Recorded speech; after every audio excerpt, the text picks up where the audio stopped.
On day 1, I spawned into the treacherous wooded badlands as a tiger snake. Whoa, this has got to be one of the weirdest creatures I've ever seen. Shame that I've only got 10 hearts though. I started slithering around, trying to figure out what exactly it meant to be a tiger snake. But my exploration was interrupted by the sound of someone hacking down trees. Uh-oh, they sound strong. Boom! A huge bandit warlord burst from the tree line. He was so scary, and he didn't look like he was here to wish me a good morning. Oi, what do you think you're doing, mate? I'm not sure I was doing anything. I'm Zozo. I just got here. Do my eyes deceive me? Are you some kind of snake tiger? Technically a tiger snake, but pretty much. That's not fair. Combining a tiger and a snake? That's OP, mate. I can't let that stand. So me and my oogly boogly boys are gonna have to chop you into pieces. You'll have to catch me first. I slithered away as fast as I could, which, lucky for me, was actually really fast. I managed to outrun the bandit warlord by weaving through the badlands, but he wasn't the only one after me. I saw barbarians running behind me, trying to catch me. They were fast, but I was still faster. If those guys caught me, I knew I'd be doomed. In the end, I was able to get away by the scales of my teeth and hid. I'd figured out why the bandit warlord and his oogly boogly barbarians wanted to kill me in the morning. On day 2, I started to further explore the wooded badlands. So a gang of really scary dudes are after me, and I don't really understand why. I've got to think my way out of this, but it's hard to think when hunger is nearing. I slithered around until I found a nice apple tree, which I used my tiger snake strength to knock down, collecting all the wood and yummy apples. Love the apples, love the crunch. But what am I gonna do with all this wood? That's when I had a brilliant idea. I'd use that wood to make myself a wooden pickaxe and start mining myself some stone. With that, I made myself a stone pickaxe and a stone sword. And I couldn't have had better timing, because a barbarian suddenly appeared. Yeah, there you are. We've been looking all over for you. If I'm the one to destroy you, the bandit warlord will promote me to second in command. I'll be way better than that jerk, the brigand. Sorry to rain on your career aspirations, barbarian, but I'm not gonna let myself be a step on anyone's ladder. I attacked him with my stone sword, slashing away. It was a tough fight, but before I knew it, I defeated my first enemy. Maybe the bandit warlord was right. I might be a little OP. I spent the rest of the day mining more stone and building myself a basic house with one room and a bed, so I could finally get some rest. On day 3, I decided to go exploring, seeing if I could find some more materials in other biomes. That's why I slithered into the beautiful cherry blossom forest. Wow, this place is gorgeous. I kind of regret not starting to build my base here, but I soon found there was a good reason why I shouldn't have made my base there. It was home of the bloodthirsty brigand, one of the bandit warlord's deadliest henchmen. So you're the tiger snake. When the warlord told me about you, I was expecting something much more impressive. Not just a sad little malformed freak. Oh, you're so going down for that, dude! But as much as I wanted to defend my honor, the brigand was just too strong. I couldn't fight him. I could only give up, turn around, and run away to survive. That was so embarrassing. I can't believe I got defeated like that. I still need to get so much stronger. I believe I can help you there, young warrior. Who said that? I turned and saw a majestic desert wolf step out from between the trees. I sense greatness in you, Zozo. I am a guide to those with the potential to be warriors for good and justice. With my training, I believe you can become as strong as you are meant to be and bring an end to the bandit warlord's empire of fear. That sounds like exactly what I need. Come back to my base with me, Desert Wolf. We'll talk more there. From day 4 to day 5, I returned to my base with the Desert Wolf. I decided to build him a house right next to mine, so he could come and talk to me anytime he liked. I find your eagerness to begin your training to be incredibly encouraging, Zozo. Thank you for building me my own room.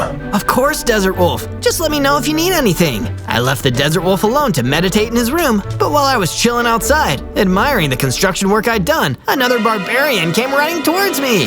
Tiger Snake, I will annihilate you in the name of the bandit warlord! But thankfully, he didn't annihilate me. Instead, I pulled out my sword and annihilated him. When he was gone, he dropped a bow and a few arrows that I picked up. Finally, I have a good long-range attack. From day 6 to day 8, I decided to build a little pen for my sheep so that I could collect wool later on. Afterwards, I returned to the wooded Badlands in search of some sheep. Sheep would be perfect! It's so cold this time of year. I could really use some wool. After over a day of searching, I found a flock of sheep and shepherded them back to my base. While I was out in the Badlands searching for even more sheep to shepherd, I ran into the worst possible person I could run into, the bandit warlord himself! So you must live in the wooded Badlands. Good to know. Though you won't be living here for long, or living at all, cause I'm gonna destroy ya. Not so fast, warlord. I'm armed. Check out my cool new bow! That is certainly a cool bow, Zozo. How does it compare to mine? That's when he pulled out a crossbow and shot out a fully loaded firework, and all I could do was run. And as I was running away, he kept firing explosive bolts at me. This is bad. I need to get out of here. Lucky for me, slithering in a serpentine maneuver came naturally. I was able to escape without getting hit, but I knew that the next time I faced him, I might not have been so lucky. From day 9 to day 10, I returned to my base, feeling beaten and battered by my one-sided battle against the bandit warlord. But when I returned, I saw something incredible, the start of a statue. I couldn't tell what it was meant to be yet, but just looking at it filled me with surprise and awe. Wow, I wonder what it's going to be. What do you think? If you can guess, give me a hint in the comments. I immediately ran over to my friend, the desert wolf, to ask how this had happened. I felt as though you needed some inspiration on your grand quest, Zozo. It isn't easy to have the weight of the world bearing down on you. I thought a monument to a certain phrase would help you see straight. Thank you so much, Desert Wolf. I feel so lucky to have you on my team. The statue isn't the only thing I've done. I made a few base upgrades, a new house complete with a storage room and a training room. They should come in handy along your quest for victory against the bandit warlord. Oh my goodness, that's awesome! I can't even begin to tell you how helpful that'll be. This day just keeps getting better and better. From day 11 to day 12, the Desert Wolf and I were hanging out in the training room. I was working on improving my fighting and slithering skills, while Desert Wolf gave me his sage advice. Villain you are up against is full of insecurity, Zozo. What do you mean by that? He and his band of brutish barbarians rule this land through fear. Nobody is brave enough to stand up to them. But those who rule through fear walk on thin ice. The second people stop fearing them, their rule crumbles. So that's why he's worried about me being OP. If I make it look like he's not so scary anymore, he won't be able to rule over all his bandits. Exactly. This battle is not just one that must be won physically. It's a battle of the mind. You've already rattled him. Keep going. Keep getting stronger. And eventually, you will ensure that his empire of cruelty and fear falls. From day 13 to day 15, I was ready to start putting my new knowledge and training to good use in the Cherry Blossom Forest. I needed to be scarier than the bandit warlord, and the best way to send a strong message was to take out one of his toughest henchmen, the brigand. I made a beeline for where I first saw him, and sure enough, he was there, still looking as mean and smug as ever. The weird little freak of nature is back! Did I not kick your butt hard enough before? Guess I've gotta show you your place all over again. All you guys love to talk and talk and talk about how cool and tough you are. How about you put your money where your mouth is? Okay, weirdo, let's do it! I crossed swords with the brigand, taking him on with all my might. This time, I had the strength of my goal behind me, and when the dust had cleared, the brigand was defeated, and I'd won the day. I feel like I'm stronger than ever. Wait,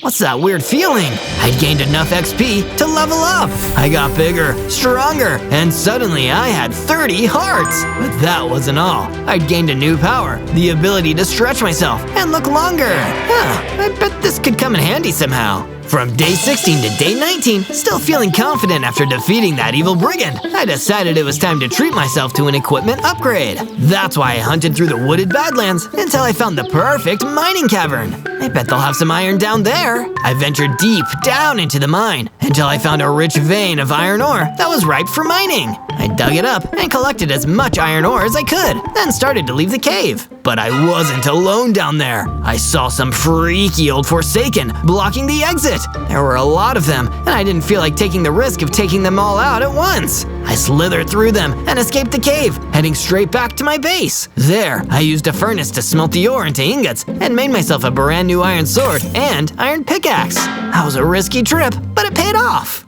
From day 20 to day 22, I woke up with the desert wolf standing at the foot of my bed. Zozo, it is time for you to prove your mettle once again. What? What's happening? Your enemy, the bandit warlord, is at the gates. He's here alone. I believe he wishes to defeat you. Well, I'd better go and see him. I slithered out of my room and saw the bandit warlord standing right there. He looked scarier than ever, with his sword and his firework crossbow. I didn't know if I could win this fight. Hello, Zozo. Fancy seeing you here, right? I was trundling along, looking for a weakling to destroy. And as luck would have it, the very weakling I wanted to destroy fell right into my lap. I should buy a lottery ticket after this. Are you sure that you're so lucky, warlord? Or is it all just talk? Attack me and find out, wimp. I didn't want to. Even with my new heart, I didn't feel confident that I could win in a one-on-one fight with the bandit warlord. But I had another potential plan. Okay, we'll fight. But first, let me enter my ultimate power form. I used my stretching ability to make myself look huge. That's when the bandit warlord started to look nervous. On second thoughts, I left the laundry out. And I'm expecting a delivery at the bandit base. Rain check, I'll destroy you another day, Zozo. The bandit warlord ran off. My plan worked. I'd intimidated him. In that moment, I realized there were more ways I could win than just with raw power. Just like the desert wolf said, it's a battle of the mind. From day 23 to day 26, I was tidying up around my base when I spotted a frontiersman cap on the ground. Oh hey, someone must have dropped this here. I'll just try it on. When I put the cap on, I felt faster all of a sudden. I felt sneakier. I think this cap increases my sneak speed. This is awesome! I hope whoever lost this doesn't miss it too much, because this is gonna be a huge help. I decided to double check around the spot where I found the cap, just in case there were any upgrades I missed. I didn't find any, but I did find a note. It says, "Don't forget to search Zozo for more amazing adventures." Sounds like pretty good advice. From day 27 to day 31, the desert wolf came to see me. Zozo, I have something of the utmost importance to show you. I have made an addition to the statue. I followed him to the statue, and I still couldn't quite tell what it was, but it looked pretty good. This is really coming together. I am honored you think so, and yet something troubles me. The statue seems incomplete. What would you suggest? That's a great question. I think it could use a little bit of crying obsidian. It's pretty great, but that'll give it the extra spark it needs. A wise choice indeed. You have risen to the challenge once more, Zozo. You traveled to the oasis to gather some. Yeah! So I ventured out to the oasis. I was just exploring and minding my own business when I encountered one of the oogly boogly barbarians. In the name of the bandit warlord, I'm here to destroy you! I'd prefer it if you didn't. He attacked, but I held my own, and I was able to defeat him. Once the barbarian was taken care of, I was finally able to do what I had came to the oasis to do in the first place, gather some crying obsidian. This will make a great addition to the statue. From day 32 to day 35, I was getting ready to leave the oasis when an anxious-looking serval came scurrying up to me. Hi, sorry, excuse me, hi, are you Zozo, the one who's been beating up bad guys all over the place? Sorry, that was rude, but are you? That's me, what's up? Well, I'm sorry to bother you, but my friend, the desert rabbit, he's in danger. A wraith came through here earlier and kidnapped him, but if you're too busy to help, don't worry about it. I don't want to be a bother. You're not a bother, I'd be happy to help. Let's go and get your friend back. Oh, thank you. The wraith took him to the space nearby. Follow the path and you'll find it. From day 36 to day 39, I followed the serval's directions to the wraith's base. I've seen better. My base is way cooler than this one. I guess crime doesn't pay. Hey, who's the jerk stomping around outside my house and talking smack? The wraith floated through the door to confront me. Me, I'm the jerk. I mean, I'm not a jerk. You are. Kidnapping is wrong. Well, that rabbit shouldn't have gotten in my way. Why don't you just let him go so we can all move on? What kind of fool do you think I am? I'm holding this loser rabbit for ransom. If the serval pays up, I'll let him go. That's not fair. He shouldn't have to pay you to see his friend again. That's it. We're gonna settle this with a battle. I drew my sword and got ready to fight. From day 40 to day 43, I started my battle with the kidnapping wraith. Just let the rabbit go, and we don't have to do this. Never! I'm gonna get rich off of this ransom, and I'm gonna take your head to the bandit warlord and see if he'll pay me for doing him a favor. No, you won't! You're not doing either of those things! It was a difficult fight, but I was finally able to defeat him! He dropped a key, and I unlocked a door in his base, letting the desert rabbit free. Your friend, the serval, sent me. Are you okay? That was pretty scary, but I'm not hurt or anything. Nothing a nap, a meal, and a hug from my best friend can't fix. I led the desert rabbit back to the serval and watched the two best friends have a tearful reunion. You're okay. Oh, I'm so glad. I'm sorry I couldn't pay the ransom. I'd do anything I could to save you. Thank you for your help, Zozo. Thank you. From day 44 to day 49, I took all of the crying obsidian I had gathered and brought it back to my base. When I got there, the desert wolf was waiting patiently for me. Welcome back from your arduous journey, Zozo. I'm glad to see you were successful. I shall take this crying obsidian and incorporate it into the statue at once. While he was working on the statue, I decided to make some improvements to the base too. Why should he be doing all the work? I can also make this place better. Let's see. I bet a new perimeter wall would help. I spent a while constructing a wall around the perimeter of the base to keep invaders out. When I was finished, I took a step back and admired my hard work. This looks great! Time to check in on that statue. When I reached the statue, the desert wolf had finished adding on the crying obsidian. Wow, it's really coming together! I can't wait to find out what it is! From day 50 to day 53, I was hanging out of my base, enjoying the new improvements, when I suddenly heard a commotion coming from outside. I followed the sound and saw a bunch of barbarians run towards my base. Oh no! In the distance, I could see the bandit warlord hanging back while his oogly boogly boys did the dirty work for him. How do you like me now? Not very much, I wager. Huh. Come and face me yourself! Don't just hide back there like a coward!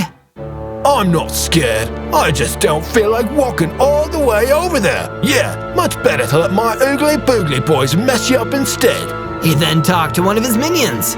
Say, boss, what should we do with this random wolf here? Oh, let's take him.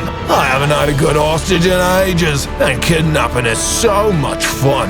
Let's go. Ta-ta, Zozo. I hope you're getting used to losing, cause it's gonna keep happening. One of the barbarians took the desert wolf away. Toodaloo. The bandit warlord disappeared, leaving me with the remaining barbarians. I had no choice but to fight my way through them, so I did. I got my sword and I slashed left and right, knocking down every barbarian until none of those oogly boogly boys were left standing. Whew, that was a tough fight. As I took a second to catch my breath, I felt my hearts increase to 50. I also felt a huge burst of energy. I ran up to a piece of nearby wall and started climbing it. Whoa, I couldn't do that before. From day 54 to day 57, I was feeling excited about my new ability to climb walls. But the excitement didn't last long, since the desert wolf was nowhere to be found. I wish I knew where they took him, or how I can get him back. Before I could figure out a rescue mission though, I needed to fix up my sword. So I did just that. Using an anvil, I quickly repaired my sword. Now, who do I know who has experience with kidnapping and rescuing their friends? Wait a second, I remember someone! To the oasis! I returned to the oasis and tracked down the serval I helped before. Oh, hi, Zozo. Is something wrong? Something's very wrong. My friend was kidnapped, and I don't know what to do next. Oh, geez. Well, you're the hero, not me. I don't know. Who kidnapped them? The bandit warlord did. Oh, no. His oogly boogly boys are so strong and scary. But I do know where they might have taken your friend. I bet they're in the Weeping Mire. But you'll need better gear before you go there. I don't want to be rude, but iron won't cut it when you're on the bandit warlord's turf. I'm sorry. Thanks for the advice. I'd better find some stronger weapons then. From day 58 to day 62, I ventured down into the mine, deeper than I'd ever gone before, and started searching. After a little while, I found some diamonds. Jackpot! I dug up all of the diamonds and was getting ready to carry them back to my base when a huge tarantula suddenly crawled out of the shadows and jumped at me. Ah! Get back! But it didn't get back. It tried to bite me instead. I I dodged just in time, climbing up the wall of the cave to get away from the spider. Next, I got my sword and attacked, jumping down from the wall and catching the tarantula by surprise. Gotcha!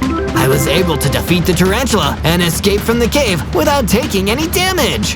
Phew, that was close. Now, time to use these diamonds. I crafted a diamond pickaxe and a diamond sword. These will be perfect. Time to make a plan. From day 63 to day 66, I took a look at the statue that the desert wolf had been working so hard on. I promise, I'll get you back safe and sound. I will! You'll be able to finish this statue, my friend. I wanted to work on the statue, but it made me too sad to do anything without the desert wolf. I need to be brave so I can rescue him. No time to get discouraged. I have to remember my mission here, and you have to remember to subscribe to the channel for more Zozo stories and awesome videos. With that, there was no more time to sit around and miss the desert wolf. I had to go and get him back. From day 67 to day 70, I traveled to the Weeping Mire in search of the bandit warlord's base. Okay, you creep, where are you hiding, my friend? I used my speedy stealth to sneak around the place, looking for a way in. I spotted an entrance, but it was being guarded by a bunch of barbarians. There are a lot of them, and only one of me. But I've got the spiffy diamond sword on my side, and the determination to save my friend. I think I can do it. I guess the barbarians heard me giving myself a pep talk because one of them turned to look right at me. Hey, it's that tiger snake abomination! Get 'em, boys, for the glory of the bandit warlord! Oh, no you don't. I'm not gonna get got. They attacked me, but I was ready for them. With my new diamond sword, taking out those oogly boogly guards was a cinch. Before too long, they were all beaten, and I was ready to head into the dungeon and rescue the desert wolf. From day 71 to day 74, I ran inside the bandit warlord's base. I was ready to keep running until I reached the dungeon and found my friend, but a brigand was blocking my path. Get out of my way. I've got an important mission. No, I crush you. Time to fight. Time to lose. Or maybe it's time for me to win. Ever think about that? The brigand didn't answer. Instead, it attacked me, but it was no match for my diamond sword.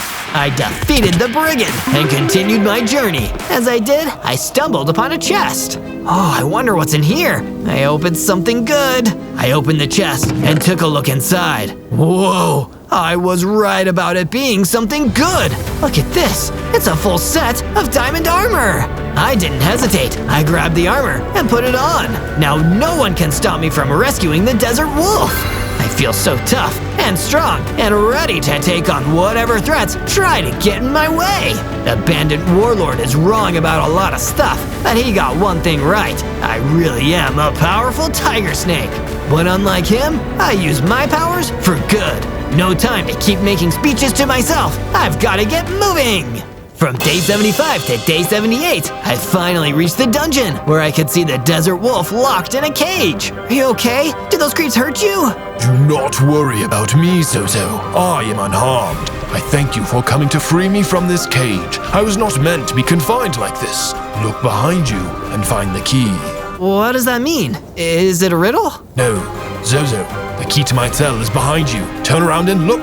It is right there. Oh, got it. I turned around and sure enough, there was the key. I picked it up and unlocked the cell. There, now you're free. I am forever in your debt, Zozo. Oh, there's no need for all that. You're my friend. I'm just glad you're safe. I must flee this place before they notice I am gone. I trust you will be right behind me. I'll be right there. Go on ahead. I'll meet you back at the base. Back home. I watched the desert wolf gracefully lope out of the dungeon, and I was about to follow him when the bandit warlord emerged from the shadows. Hello, Zozo. Fancy meeting you here. Just kidding. I knew you'd come here. It's a trap, isn't it? Oh, you saved your little friend. How nice. But who's gonna save you, eh? No one. And you're in my house now, mate. Yeah, maybe you should hire a decorator. Your house is pretty gross. How dare you! My mum decorated this lair, and she has impeccable taste. Just for that, I'll chop you into little bits, I will. Climbed the wall while he was yammering on and was able to surprise him by jumping down onto him, my sword ready. Hey, that's no fair. You kidnapped my friend. Seems pretty fair to me. This time, our strength was better matched. I could actually fight him and do some real damage. And he could tell I could see he was getting shaken up. I was about to attack again when he knocked me back into a wall with a sudden hit. While I was recovering, he ran away, disappearing down the hall. I'm not running away. I just left the oven on and my pies are burning. I'm very brave. I didn't believe him, but I decided to take that moment to get out of there and make my way back to my base. From day 79 to day 84, the bandit warlord paced back and forth in his lair deep in the weeping mire. I can't let myself lose to a tiger snake. What even is that? A reptile? A cat? Can't be both. But somehow, it is. Horrible, just horrible. I have to get stronger, bigger, badder. I know. I have this potion of strength that Mummy gave me for my birthday. I promised to save it for a rainy day. And well, it looks pretty rainy to me. He grabbed the potion of strength and quickly drank the whole thing. Immediately, he began to grow bigger and stronger, letting the potion's power course through him. Oh, just you wait, Zozo. Next time, I won't have to run away. Tend to some burning pies in the oven. Next time, it will be a fight to the death. Your death, not mine.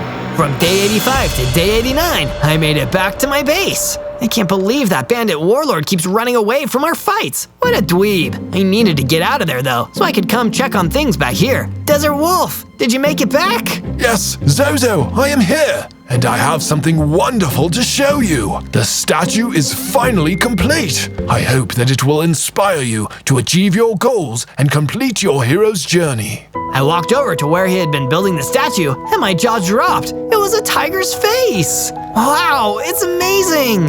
I find this symbol to be deeply meaningful, not just because of your tiger-like nature, but because of what it represents. It is the thrill of the fight. It is the ability to rise up to the challenge of a rival. It is the survivor watching his ultimate goal with the eye of the tiger. That's beautiful. Thank you so much. If only I could be sure how to finally defeat the bandit warlord when he keeps running away. Simple. Do not let him run away next time. Be brave, be true, stand and fight, even as he tries to flee.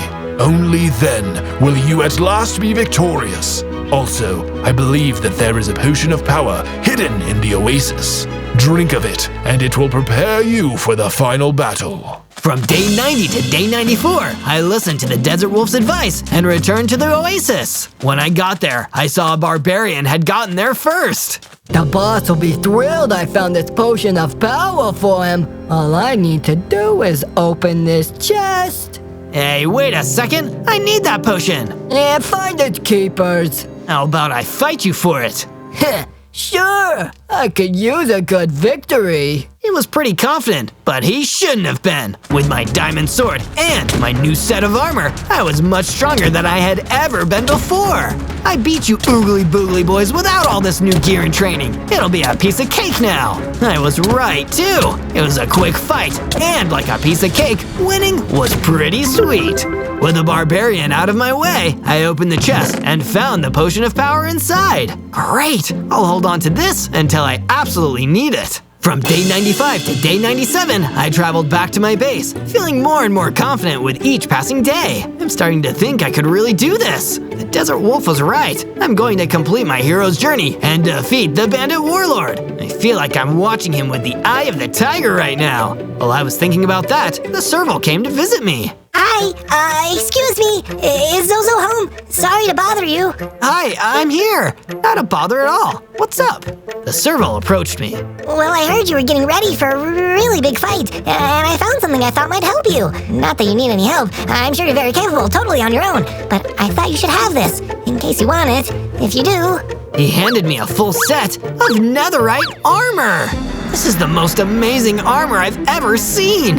Thank you so much. What an incredible gift. You're sure? You really like it? I kept the receipt. You can totally exchange it if you want to. Oh, it's perfect. I'll wear this when I head into battle. With it on, I'll be protected from whatever the bandit warlord throws at me. Good luck, Zozo. Not that you need luck. Geez, I'm sorry. I put my paw in my mouth again. I'm so rude. What I'm trying to say is, I believe in you. Message received, my friend. Message received. On day 98, I spent my time preparing for my final confrontation with the bandit warlord. I tried on my new netherite armor, practiced with my sword and bow, climbed walls, and practiced being quick and stealthy, just like a tiger in the wild. I'm feeling really prepared. I think it's now or never, and I'd rather it be now. I've learned a lot about being a tiger snake, and I think the only thing left to do is make sure to search for Zozo videos by typing ZOZO and leave a comment about who you want to see next. And defeat the big bad, of course! On day 99, I said goodbye to the desert wolf, took one more look at the tiger face statue, and traveled back to the bandit warlord's lair in the Weeping Mire. Okay, I was waiting for the right moment, and I think this is it. I grabbed the potion of power and drank it. Immediately, I felt it starting to work. I grew bigger and stronger. My heart's increased to 100. I feel awesome! I feel powerful! I feel like a tiger and snake combined! I shouted with excitement, and a blast of fire came out of my mouth! And I've got fire breath too! What am I waiting for? Let's go! With all the confidence of a big strong tiger snake, I strode into the base until I finally found the bandit warlord. Hello, Zozo. You might notice I look a tad different. I had a potion, and it's gone and made me big. Wait a minute, you're bigger too. No fair, that's no fair. What's that? Me mum's calling me. I've got to go, no time to fight right now. You're lying. I won't let you run away from another fight with me. You've done too many terrible things. We're finishing this now. Okay, just let me. Ha! I tricked you. Just like that, he rushed at me and attacked. He caught me by surprise, but my new armor protected me from damage and gave me time to blast him with my fire breath. He definitely wasn't expecting that. After the fire breath, he was dazed and confused, and definitely wasn't ready for my next move when I attacked with my sword. You tried to scare me, but you were just a bully, a cowardly bully. You always were. Well, you're not gonna bully anyone anymore. And with that, I struck a final blow, and the bandit warlord fell! On day 100, I arrived back home at my base, victorious and happy. I did it! I finally did it! Wonderful news! Tell me, how does it feel to be a hero? It feels awesome! And what will your next quest be? I don't know, but right now, I want to kick back and relax with my friends for a little while. Can we do that? We certainly can. Heroics are all well and good, but there is nothing more important than taking the time to rest after a job well done. On day 1, I spawned into the Baobab Savannah as the mighty electric tiger. Well, at least a baby version of an electric tiger. But if I work hard and train, I can live fully up to my electric tiger potential. Oh no you won't. I looked in front of me and saw a massive, hulking squall golem thundering towards me. He was so much bigger than me, the size difference was terrifying. Listen, mister, I don't want any trouble. I'm Zozo. What's your name? My name's Mike, and I'm here to fight. But why? That doesn't even rhyme. Yes, it does. If I say it rhymes, it rhymes. I'm the strongest creature in the world. Nothing challenges me anymore, and the only way to relieve the boredom is getting into fights with anyone I can. But… No buts, weakling, or I'll kick yours. Here's the deal. I'm gonna give you 100 days. You better use them well, kid, and get as strong as possible. Strong enough to have an interesting fight with me. 'Cause if you don't, I'm gonna find you and pound you until you're nothing more than a little electric tiger stain in the floor. Now run. Mike the Squall Golem didn't have to tell me twice. I turned and ran away as quickly as possible, while Mike just laughed at me. He seemed like my most formidable opponent yet. 100 days. I need to get real strong in that time, or Mike really is gonna destroy me.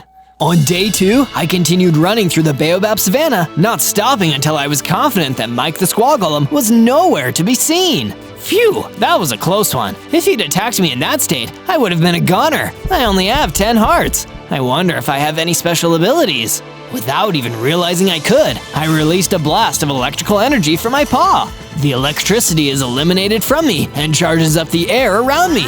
That must have been one of my basic electric tiger abilities. Whoa, maybe I'm not as helpless as I thought. Wait, do I see a pear tree there? I should grab one. I grabbed a few pears and ate them. Even if my hunger was full, I just couldn't resist it. Things were looking up already. At least I wasn't gonna be hungry. But my contentment didn't last for long. A scary plant-like whisperer rustled its way towards me. It wasn't as big as Mike, but it was definitely freaky. Oh no, I have a feeling I know who you work for.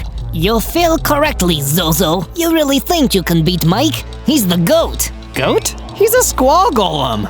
No, GOAT is an acronym. He is the greatest of all time. GOAT. And that's why you've got no hope against him. Then why even bother coming after me? I didn't even want to fight. I'm gonna destroy you myself to save Mike his time. As the whisperer approached me, I fired my energy blast, but it didn't even slow him down. All I could do was run away, knowing that even with my energy blast, I had no hope of fighting him. I was hiding behind a small clutch of trees when suddenly a wind caller teleported in front of me. Come with me if you want to live. Sure, let's go. I'll follow you. Wow, people normally have questions. Let's go. The wind caller ran off, and I followed him without question, happy to finally have someone on my side. On day 3, I continued following the wind caller deeper into the baobab savanna. He seemed to have confidence and power. It definitely made me feel safer around him. I've been waiting for you to arrive, Zozo. You have no idea how many people have anticipated this special day. Special? This doesn't feel that special, aside from you saving my life from all the weird creeps who have been trying to attack me. Those weird creeps, as you aptly put it, have been bothering people for quite some time. But if you stick with me and my allies, we might be able to change that together. The wind caller led me to a small shack, leaving me to talk to its inhabitant, a mysterious figure called the Illusioner. So, you are the only wind caller selected, You don't appear all that strong, but perhaps that will change. I still don't understand what's happening here. Who are all of you people? And what does any of this have to do with me or that nasty squaggle Mike? Windcaller and I are just 2 members of a secret group called the Order of the Shield. For years, we have made it our purpose to find and train a champion capable of destroying Mike and ending his reign of terror. If you accept this responsibility, we will do all we can to help you realize your destiny. Well, seeing as Mike is gonna come after me anyway, I agree to working with you. Good. Go with Windcaller. There is no time to waste. You must get strong enough to defeat Mike once and for all. From day 4 to day 5, the wind caller and I went deeper into the baobab savanna. We didn't stop until we found an area that was big and flat enough to start constructing a base. First, I knocked down a tree and used its resources to construct a wooden pickaxe. I then mined into the ground and collected enough stone to create my first set of real tools, a stone pickaxe and a stone sword. From there, I gathered more stone and granite and made a basic base with a bed for myself and another one for the wind caller to stay in with me. You've done great work here, Zozo. You show promise. With time, you will become a great warrior, capable of taking on Mike and showing him what we are all capable of. I want to get stronger, wind caller, but I'm not sure where to start. How can I become more powerful? I can help you with that, Zozo. I'll give you a portion of my power, and that will give you a foundation to build on. Stay still, please. The wind caller fired an energy blast at me. The second it hit me, I started growing, becoming bigger, and had the ability to summon lightning strikes. I tried it out on some grass, and it was fantastic. Wow, I'm really starting to live up to my electric tiger name now. From day 6 to day 8, I decided to explore a new part of the savannah and test out my new powers for real. Energy blasts and lightning strikes. I'm a force to be reckoned with. And those powers would soon come in handy because I saw an innocent fungus thrower being attacked by that nasty whisperer who had attacked me earlier. I'm not gonna let this stand. As I ran in, the whisperer's attention was turned to me and the fungus thrower was able to escape. It was just me and my old enemy now. Hey, you ugly plant. You again? I didn't expect to see you after you ran off like a coward last time. I'm no coward whisperer, and I'm about to prove it. Talk is cheap, tiger boy. Let's go. I unleashed a powerful lightning strike on the whisperer, and this time it was completely destroyed. My electric tiger powers were coming in clutch already. Yo, fungus thrower, it's safe to come out now. I'm friendly, I promise. When I found him on the beach, the poor lad was shivering from fear. Dude, that was scary, but also amazing. I thought I was a goner, and then you came in like a superhero, like bam, zow, kapow. It was awesome. Well, I don't like to brag, but I guess it was pretty awesome. You're real good at this whole fighting bad guys thing, dude. Tell you what, I know there's a real nasty bad guy not far from here. Follow me. Let's see if you can beat him. Sure, it couldn't hurt to try. Let's go.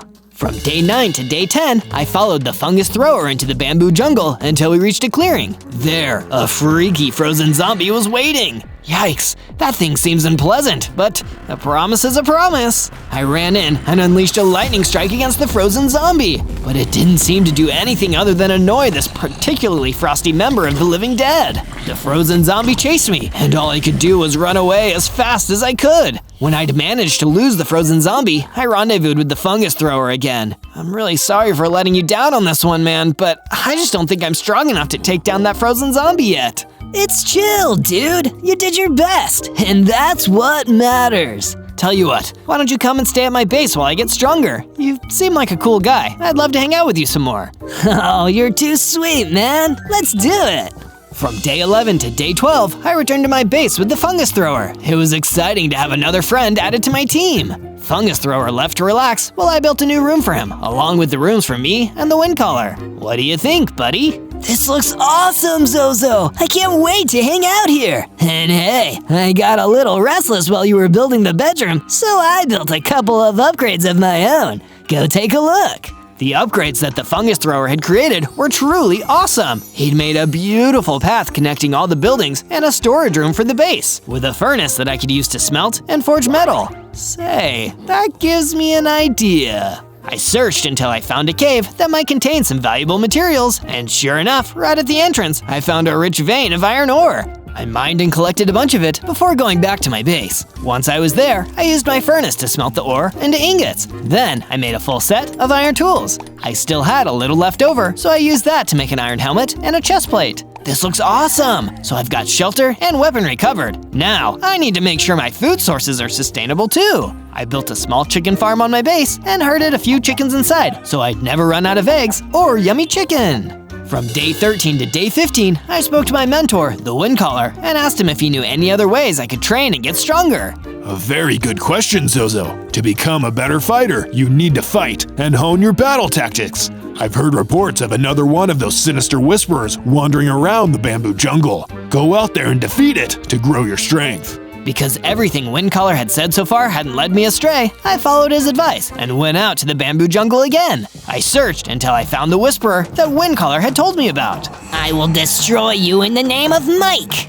Not if I destroy you first, Whisperer. With my new iron sword, it wasn't hard to battle the Whisperer into submission. When the Whisperer was destroyed, it dropped a potion of strength onto the ground. Perfect timing. I was starting to feel super thirsty. I picked up the potion of strength and drank it, and I felt the change immediately. I started to get bigger, stronger, and my hearts grew to 30. The Windcaller was right. Fighting that Whisperer did make me stronger. From day 16 to day 19, I continued exploring the overworld until I came upon the Cypress Swamplands. It was a strange, mystical place, and the more I wandered around, the more I got the sense that something important was waiting for me here. And that feeling proved to be right when I came upon an ancient book of secrets laying around. I decided that it might be worth reading, so I flipped through until I found a section called How to Defeat Squall Golems. Wow, that's appropriate. A section read, the stony flesh of a squall golem may seem impenetrable. Even diamond swords and the strongest of arrows just seem to bounce off. But if one could obtain a sword of netherite, then the playing field would be evened. A netherite sword? I need to get my hands on one of those then. My moment of victory was interrupted by a pair of whisperers suddenly appearing and wandering towards me. They must have come here to stop me from reading this book of secrets. You overgrown weeds can't scare me! With my lightning strikes and energy blasts, the three whisperers were destroyed for good! From day 20 to day 22, knowing that I needed a netherite sword to truly defeat Mike the Squall Golem, I went back to the mining cave looking for more material. Sadly, I couldn't find any diamonds or netherite down there, just more iron ore. I mined a bunch of it and went back to my base where I smelted it into ingots and made myself the rest of my iron armor. If you can't invest in your attacks, you might as well invest in your defense. My recent increase in strength reminded me of an old unsettled score. I needed to defeat the frozen zombie for my friend the fungus thrower. Time to send that zombie to its eternal resting place. I returned to the bamboo jungle and hunted down the frozen zombie that had given me trouble all those days ago. With my iron sword, I was able to defeat the nasty undead once and for all. It probably won't be long before I'm strong enough to take on Mike and win. I wouldn't be so sure, weakling. I turned and saw Mike himself was standing right behind me. I wanted to run, but this time I stood my ground. I'm not scared of you anymore, Mike. I know the secret. I just need to get my hands on a netherite sword. I'm a champion of the Order of the Shield. What's so funny? You think you're the first champion? You think you're the only one who knows about netherite swords? I've destroyed 100 foolish champions like you, and you'll make it 101. Mike punched me, taking off a frightening number of hearts. All I could do was run for my life. I was clearly still not strong enough to face him yet. From day 23 to day 26, I went back to my base and informed the fungus thrower that I defeated the frozen zombie of the bamboo forest. Way to go, Zozo! You've no doubt achieved a whole new level of strength from that battle! And I plan to get even stronger now that I was able to fulfill my promise to you. Oh yeah, buddy! I know you can! I knew that I needed stronger materials in my inventory if I really wanted to work my way up to that netherite sword, so I went digging for more iron in my mining cave. While there were still no diamonds to be found, the iron ore was plentiful. I helped myself to as much of the iron as I could carry and smelted a bunch of it down into some more ingots. I made a temporary smelting location to smelt the iron while I mined. I already had a set of iron tools and armor, so out of all the iron, I made an anvil so we can repair our gear when it loses durability. My pickaxe can be the first candidate to get repaired. Once I was done mining, I went above ground to my base where Windcaller was waiting for me. Zozo, I've given the base a new addition that will be sure to keep you safe while you build up your strength. That sure is nice of you.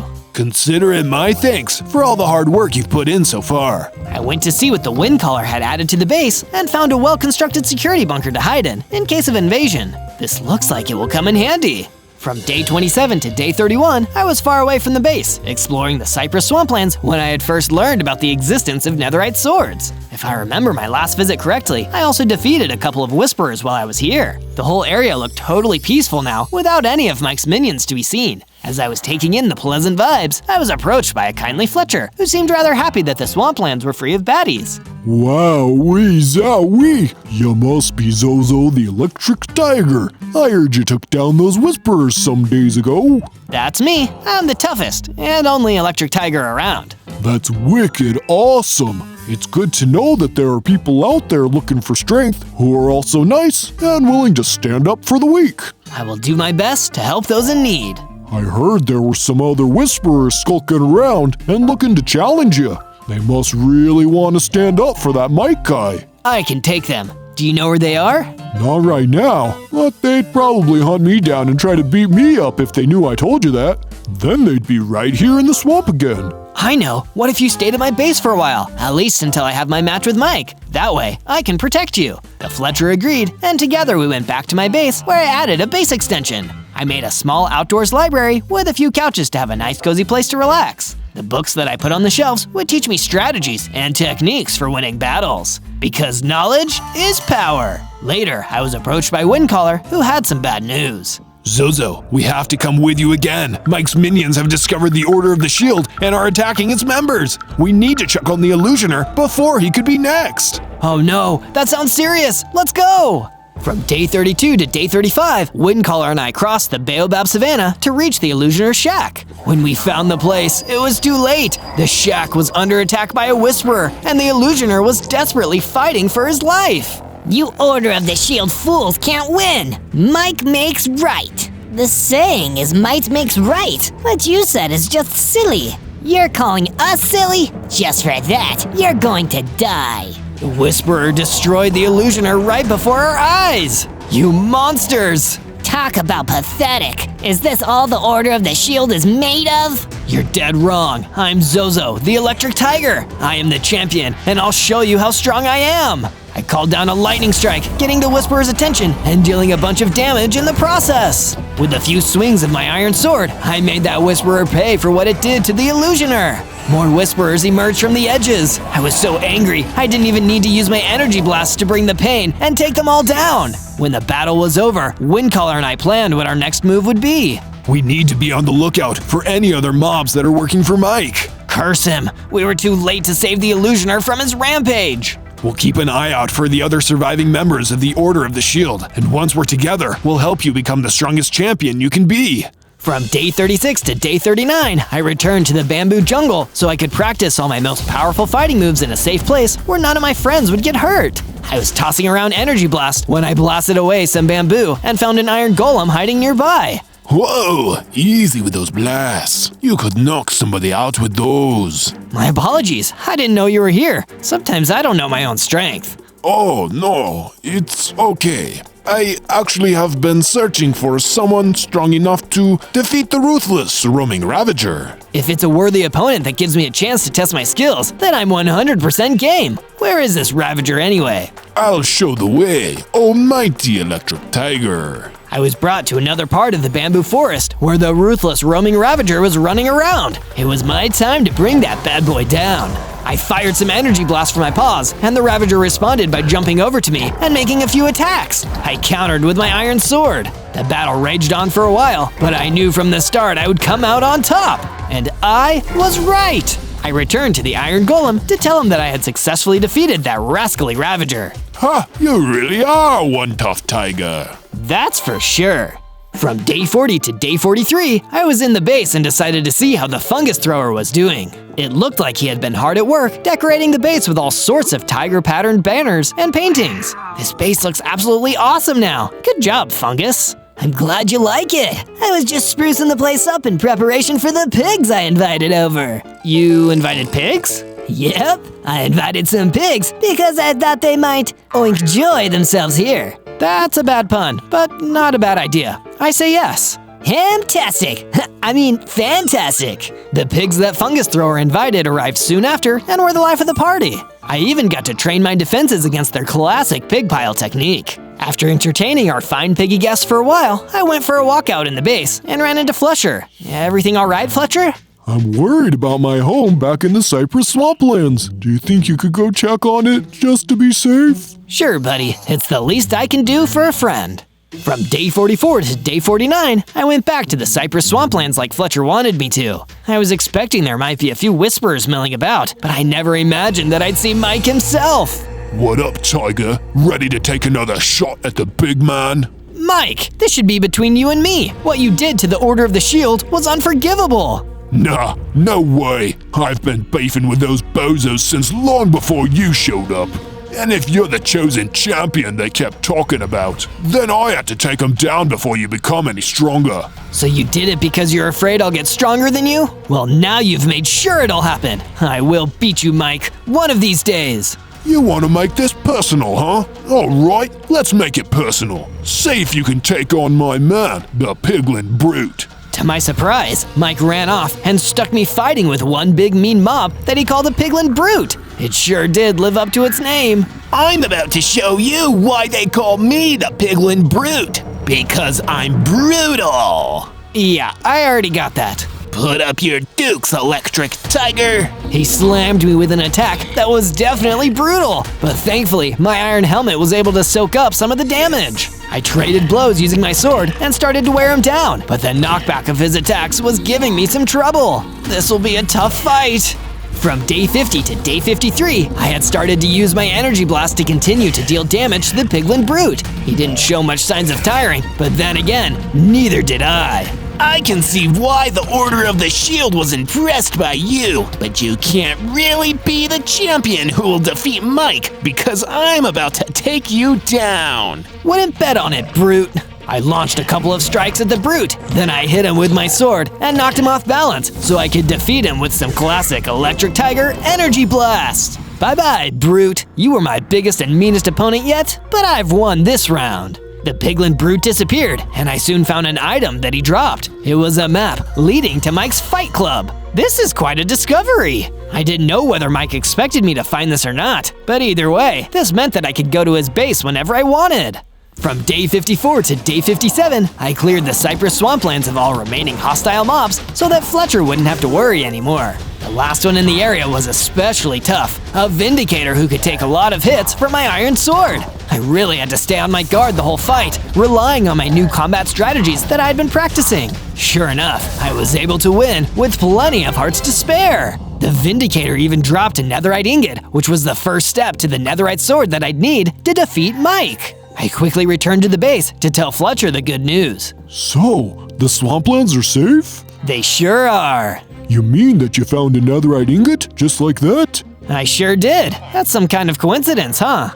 It's no coincidence. It's a sign. You are meant to be the champion of the Order of the Shield. It's your destiny. Well, in that case, I better make the most of this chance and get some diamonds so we can eventually make a netherite sword. You can do it, Zozo. From day 58 to day 62, I made a much-needed expansion to the chicken farm so that it could hold more livestock.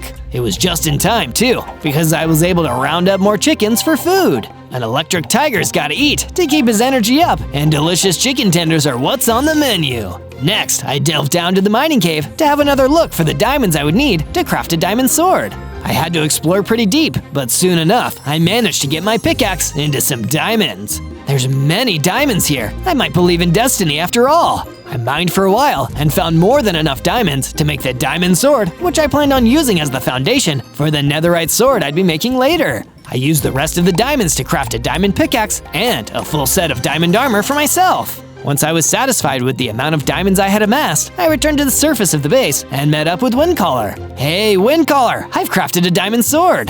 That's excellent, Zozo. We should celebrate in the brand new super amazing party room that I just built. Oh wow, no way! A party room! I love parties! While I had been down in the mines, Windcaller had given the base its most exciting feature yet, a decorated room for hosting parties. I tried out the dance floor and had a really good time.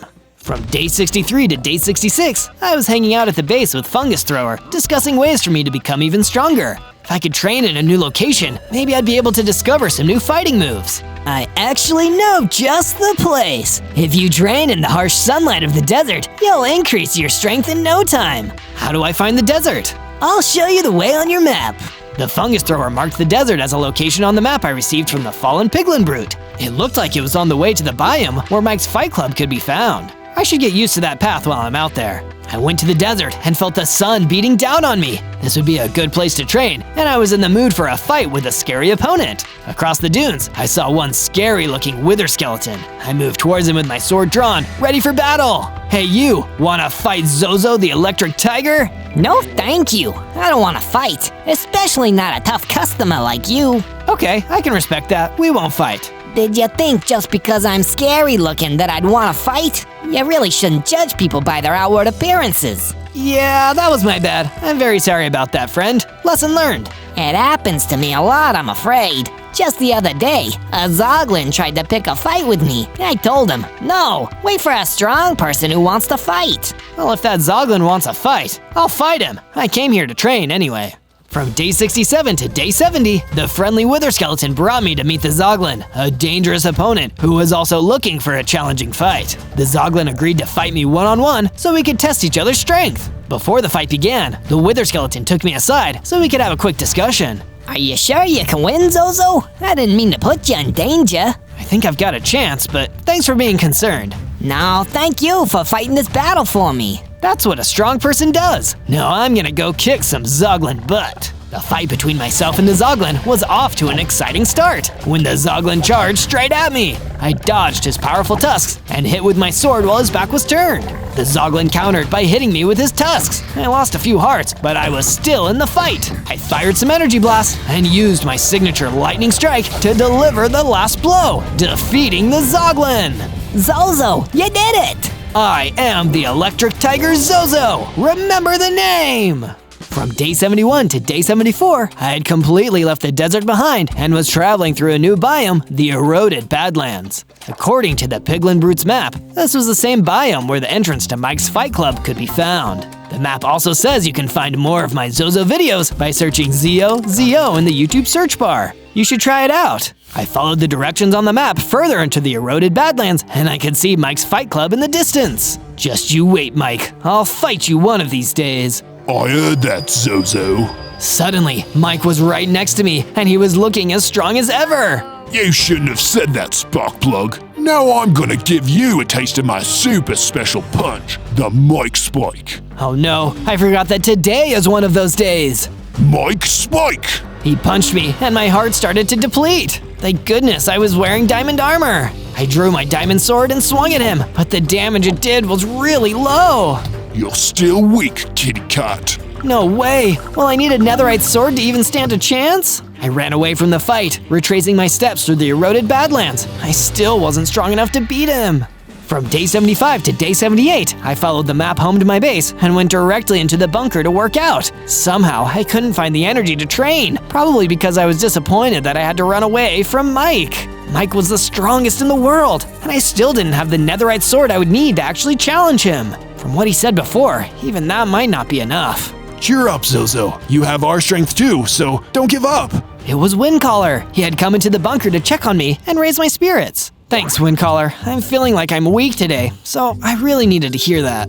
Follow me. I'll show you something that might also help. There was now a new watchtower at the front of the base where we could look out at the Baobab Savannah from. All of a sudden, I feel a whole lot better, Windcaller. Now I remember what I'm fighting for. You are the champion, Electric Tiger Zozo. Don't forget it. Now that I was feeling better, I went to go visit Fletcher. Hey there, Fletcher. Zozo, I got you this special magic apple to help make you strong enough to face Mike. Well, an apple a day, as they say. I scarfed down the apple and began to grow into an even bigger electric tiger with 60 hearts. In addition to bigger damage and more health, I could also perform a special whirlwind attack. Mike won't know what hit him. From day 79 to day 84, I was feeling strong and decided to go back to the eroded Badlands. This time, there was no sign of Mike, so I fought some skeletons to test my newfound strength. I wanted to prove to myself that I had what it takes to become the strongest. A nearby weaponsmith saw me defeat those mobs and thought that I was pretty cool, so he offered to upgrade my weapons. This is my chance to get a netherite sword. Yeah, no, absolutely. Just give me your diamond sword and your netherite ingots, and I'll take care of the rest. I gave the weaponsmith what he needed and waited in anticipation for him to finish my super cool netherite sword. It didn't take him that long, and I could tell just by swinging it that this netherite sword was the most powerful weapon that I'd ever had. Thank you, weaponsmith. I promise to use what you've given me for the side of justice. Go on and save the world. Every weaponsmith dreams of creating a hero's weapon.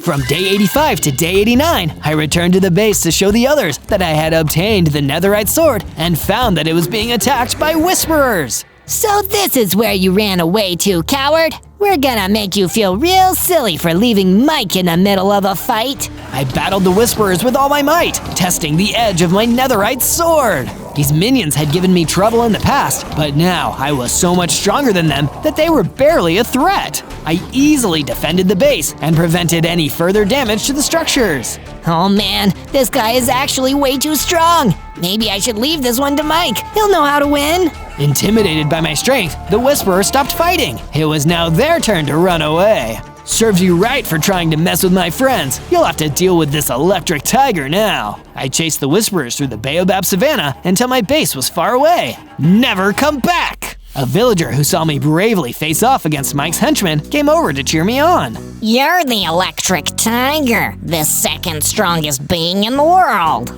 Soon to be the most strongest, or first strongest, whichever sounds better. Do you think you can spare some of your strength and give me a hand building a bridge over the river? Sure thing, villager. I used the materials the villager gave me to finish building the bridge across the river. Thanks, Zozo. Only a truly strong hero could do something like that.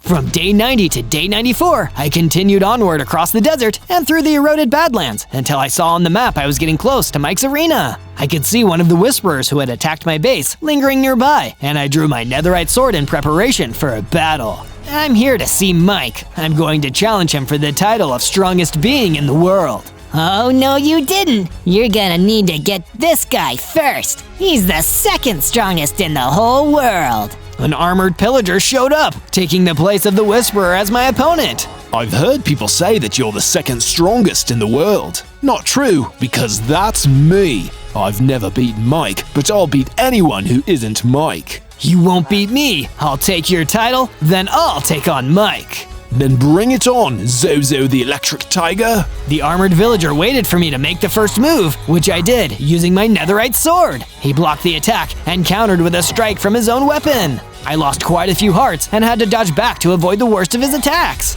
I used my energy blast to keep him at a distance, but his armor was as tough as mine. You're pretty strong, Pillager. Are you ready to give up and run away? No way. I'll never back down from a fight again.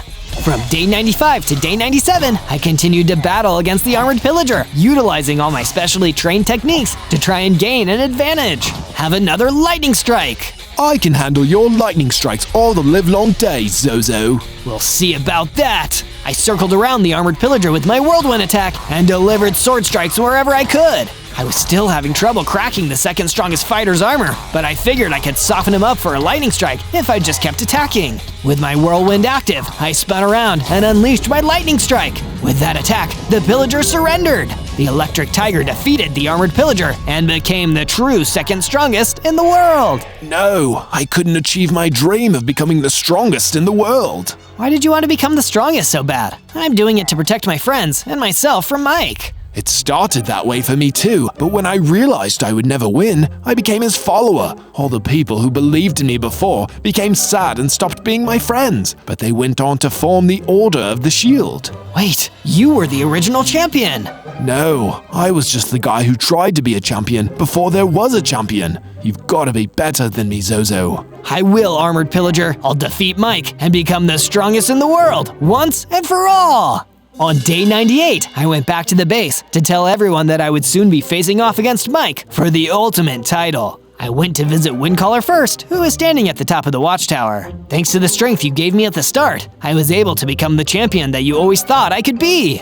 It was like I said long ago. My strength was the foundation, but you built it into something better and made it your own. Thank you for believing in me. Here is a bit more of my strength in the form of a potion. Drink it before you go into battle. Next, I met with Fletcher outside of the chicken farm. I wanted to assure him that once I was the strongest, I would use my strength to protect all of the biomes from evil. Very soon, the world will be safe. I'm glad I was able to help your quest for strength, Zozo. You gave me what I needed when I needed it most, and I'm so grateful that I was able to meet you. Make the most of your magic powers. The special techniques will be the key to victory. After Fletcher, there was only one last friend to thank, the fungus thrower, who was chilling in the party room. This room is the best room, other than a mushroom, of course. That's a fungus. I look forward to hanging out after I beat Mike once and for all. It'll be a big celebration. On day 99, I made my way back to the eroded Badlands and saw the first glimpses of Mike's base. I approached, and there were the Whisperers waiting to stand in the way. Move aside, small fry. I'm here for Mike. You guys don't need to be involved. The Whisperers bolted for the hills, and I ran straight into Mike's base. On day 100, I walked into Mike's fight club with my netherite sword drawn. Mike, I'm here to fight. The big golem himself, Mike, appeared before me in order to fight. Zozo the Electric Tiger, you fought all the other strong people in the world, and now you think you can steal my crown. I do. I'm gonna make sure that you are put down for the count. Lots of people have said that to me before, and I've beaten them all. I didn't get to be the strongest because I made excuses. I just kept fighting and winning. But you didn't fight the Whisperers when they started going after the Order of the Shield. You didn't want a champion to fight you. I don't care what those weaklings do or what fights they get into. All that matters is the fight between me and you. That's how it's always been, destined champion. Let's do this in a place worthy of this showdown. Mike left, and I ran after him. He turned into his fighting arena. I followed him in when he hit at the entrance and slammed his golem fist into my body. It was the Mike Spike, his signature opening move.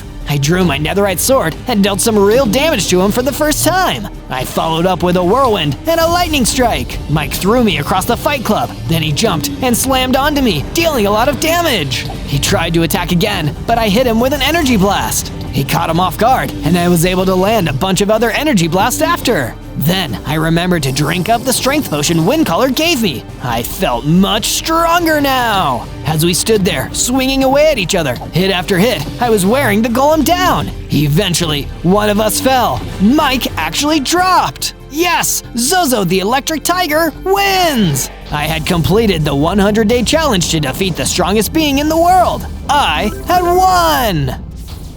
On day 1, I spawned into the Badlands as a slippery, fiery fire eel. I'm one spicy unagi, but I wouldn't be very filling. I'm only a baby eel, but I'm sure I could still pack a fiery punch. I breathed a jet of fire, one of my awesome fire eel starter powers. I was feeling super confident about what the next 100 days could hold. But my confidence didn't last for long, because a huge dread beast came running across the Badlands towards me. There was no way he was up to anything good. Still, I tried my best to be polite. Hey there, dread beast. I'm Zozo. It's nice to meet you. What a lovely day we're having, right? Yes, a lovely day. Even lovelier now that I've found you. A delicious fire eel. Wait, what? What do you mean delicious? I am the all-devouring dread beast, Zozo. All that matters to me is finding and eating tasty things, because I'm always hungry.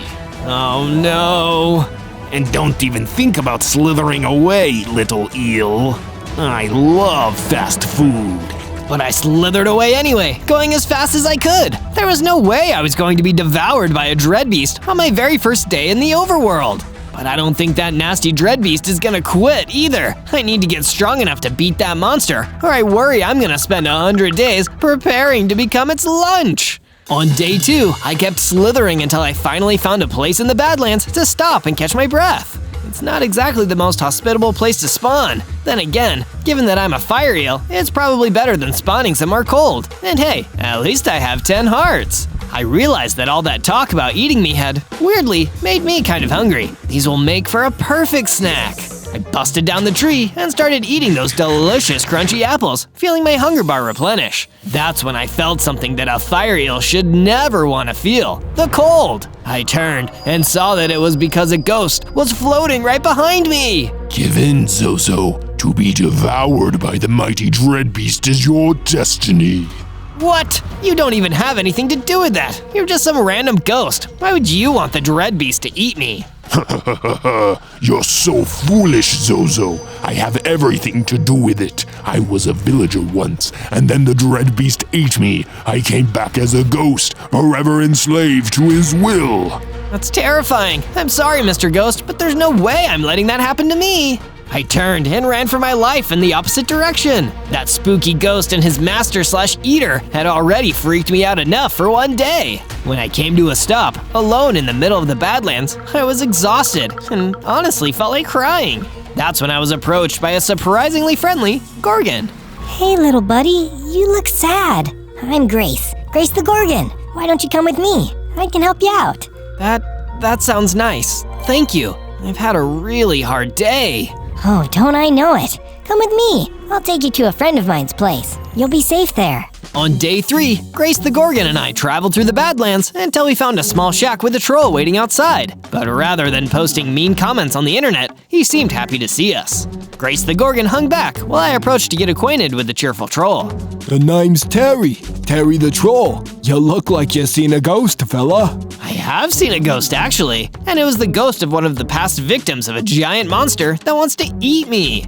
Whoa, that's heavy, man. A monster wants to eat you. That sounds like something the dread beast would do. Yes, the dread beast. That's the one. Is there anything I could do to stop that awful monster from eating me? Isn't it obvious? You're gonna need to slay it. Get it before it gets you. You get me? Slay the dread beast? That doesn't sound like it's gonna be easy. Sure, it won't be easy, but is anything worth doing ever easy? Get out there, make a base, get some allies who will work with you. It'll be tough, and it'll take time, but the way I see it, little fire eel, it's the only way you're gonna get out of this. Well, an eel's gotta do what an eel's gotta do. Thanks for the advice, Terry. I'm gonna try my best to get strong enough and make enough allies to defeat the dread beast. From day 4 to day 5, Grace the Gorgon and I went deeper into the Badlands until we found an area that looked like it'd be perfect for building a base. But you're gonna need some tools first, Zozo. Maybe start out by gathering some wood. Good idea, Grace. I used what little baby eel strength I had to break down a tree and collect the wood for building a wooden pickaxe. It's mining time. And then I mined into the ground, collecting enough stone to build myself a stone pickaxe and a stone sword. But I didn't stop there. I continued gathering stone until I had enough to build myself a basic base with 2 rooms. One for me and one for Grace the Gorgon. These rooms both look awesome, Zozo. Thank you. It wasn't easy to build them, but I'm glad I did. Out of curiosity, Grace, why did you choose to stay with me?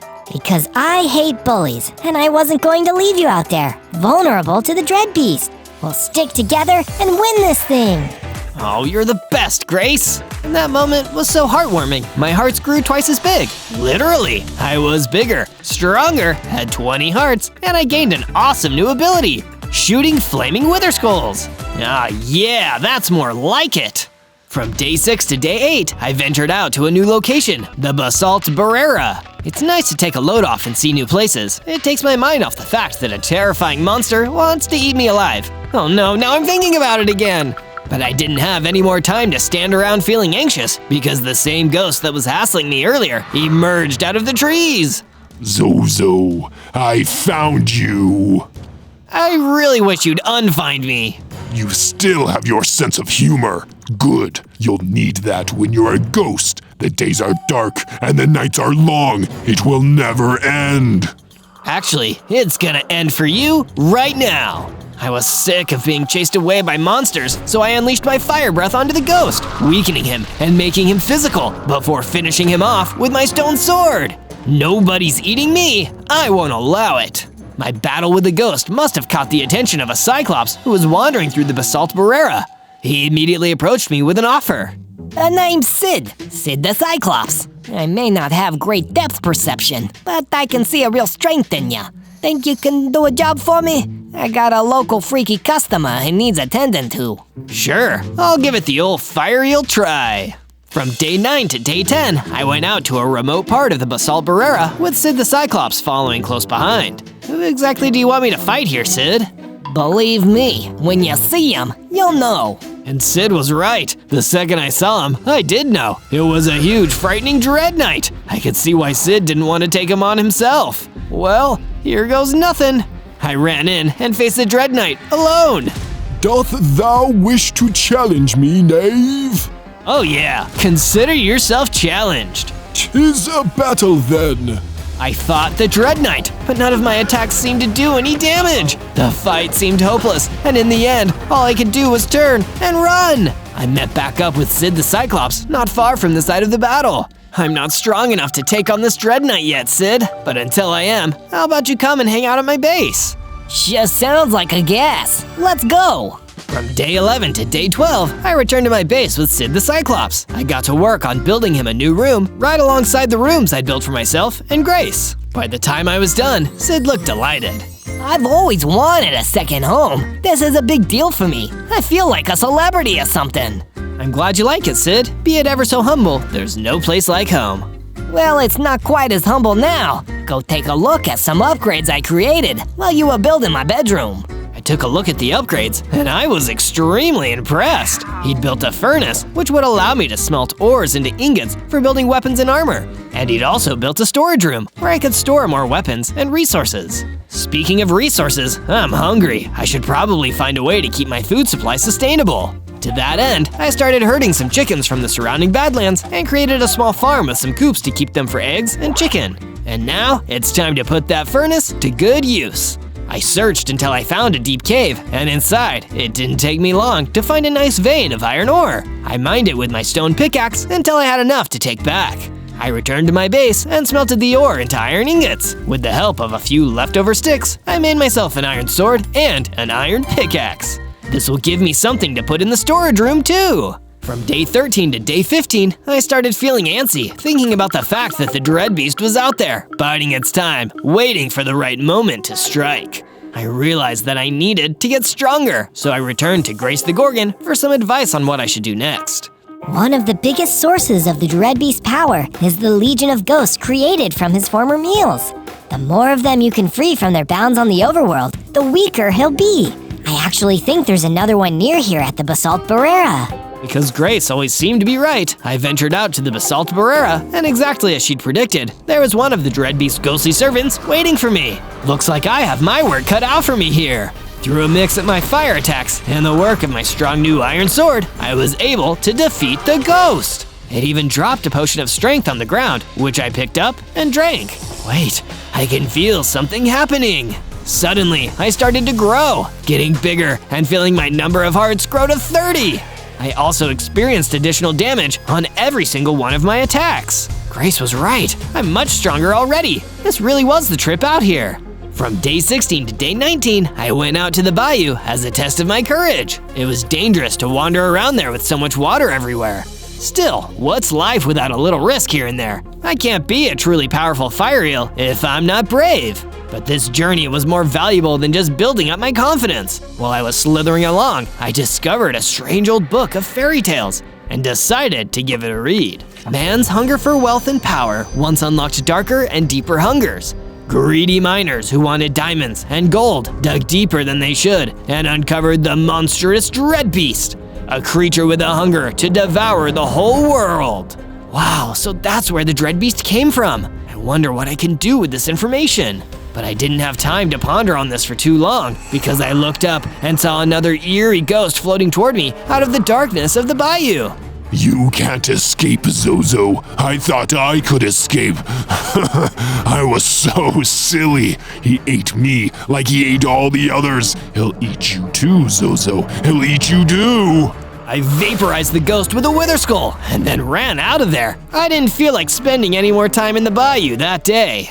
From day 20 to day 22, I went back into the mining cave to collect a little more iron ore before returning to my base and smelting it into iron ingots. I've got some cool weapons and tools. Now it's time to get myself some awesome armor. I made an iron chestplate, which, admittedly, you couldn't actually see on my fire eel body, but would provide me some valuable defensive abilities anyway. I'm stronger than I've ever been, but now it's time to use that strength for good. There's an old score I have to settle. I returned again to the Basalt Pereira with one thing on my mind, finally defeating the Dread Knight. When I found him again, I pulled out my sword and squared up to him. Dost thou return to fight me, you sad little fire eel? You cannot destroy that which has already been destroyed. What does that even mean? Once upon a time, I was a knight, a brave and powerful knight. I battled many a monster and believed that I could also slay the dread beast. But I was wrong, terribly, terribly wrong. The dread beast devoured me, and now my soul is bound to his. I'm a shade of my former self. Then let me free you from this terrible state, Dread Knight. I fired a wither skull at the Dread Knight, then ran in to battle him directly. With my new skills and my iron sword, I was able to hold my own against the Dread Knight and eventually destroy him. Rest well, tragic knight. I'll avenge you and all the others. Oh, will you now? I turned with horror to see the Dread Beast itself standing close behind me. Even with my new strength, he still looked just as frightening. Tasty, tasty little eel. It's almost time, Zozo. I'm getting so hungry I can barely control myself. I didn't want to stick around and see if the Dread Beast could keep a leash on his appetite. Instead, I just turned and ran away as quickly as I could. From day 23 to day 26, I returned to my base to tell Sid the Cyclops that I had managed to defeat the Dread Knight and free him from his torment in the process. Zozo, how did the go, my guy? The Dread Knight won't be bothering you anymore. I don't feel much like celebrating about it though. He was just as much a victim of the Dread Beast as me. He's really, really evil. Evil is as evil does, I guess. What can we do about it? We can help each other. We can fight back. I like where your head's at, kid. But where do we start? Should probably upgrade my gear. If I want to do that, I'd better get mining. I headed down into the mining cave to see what I could find. I managed to gather some iron ingots, and I took them back to my base and smelted them, making an iron helmet. I feel tougher already. Then Grace the Gorgon approached me. I heard what you did for the Dread Knight. That was an amazing start. As a thank you for your hard work, I've added an improvement to the base that I believe you'll approve of. It's a security bunker, a safe place to retreat to in the event of an ambush by the Dread Beast or one of his ghostly army. Awesome, thank you! From day 27 to day 31, I went back out to the bayou, equipped with my new helmet and a renewed sense of purpose. I was a little worried I would run into another ghost, but instead, a big friendly panda came ambling up to me. I heard you're the guy who got rid of that ghost who was terrorizing us out in these parts. Thank you kindly for that. Of course! Are there any more ghosts out here? None that I've seen, but if you're offering help, I sure could use a place to stay. See, that nasty ghost critter tore my house right up. Any chance you've got a spare room? And that room is panda-sized? Sure. Well, I don't have a room for you yet, but I can build one. Let's go back to my base and we'll get you settled in. Thanks. By the way, my name's Patrick. I'm Zozo.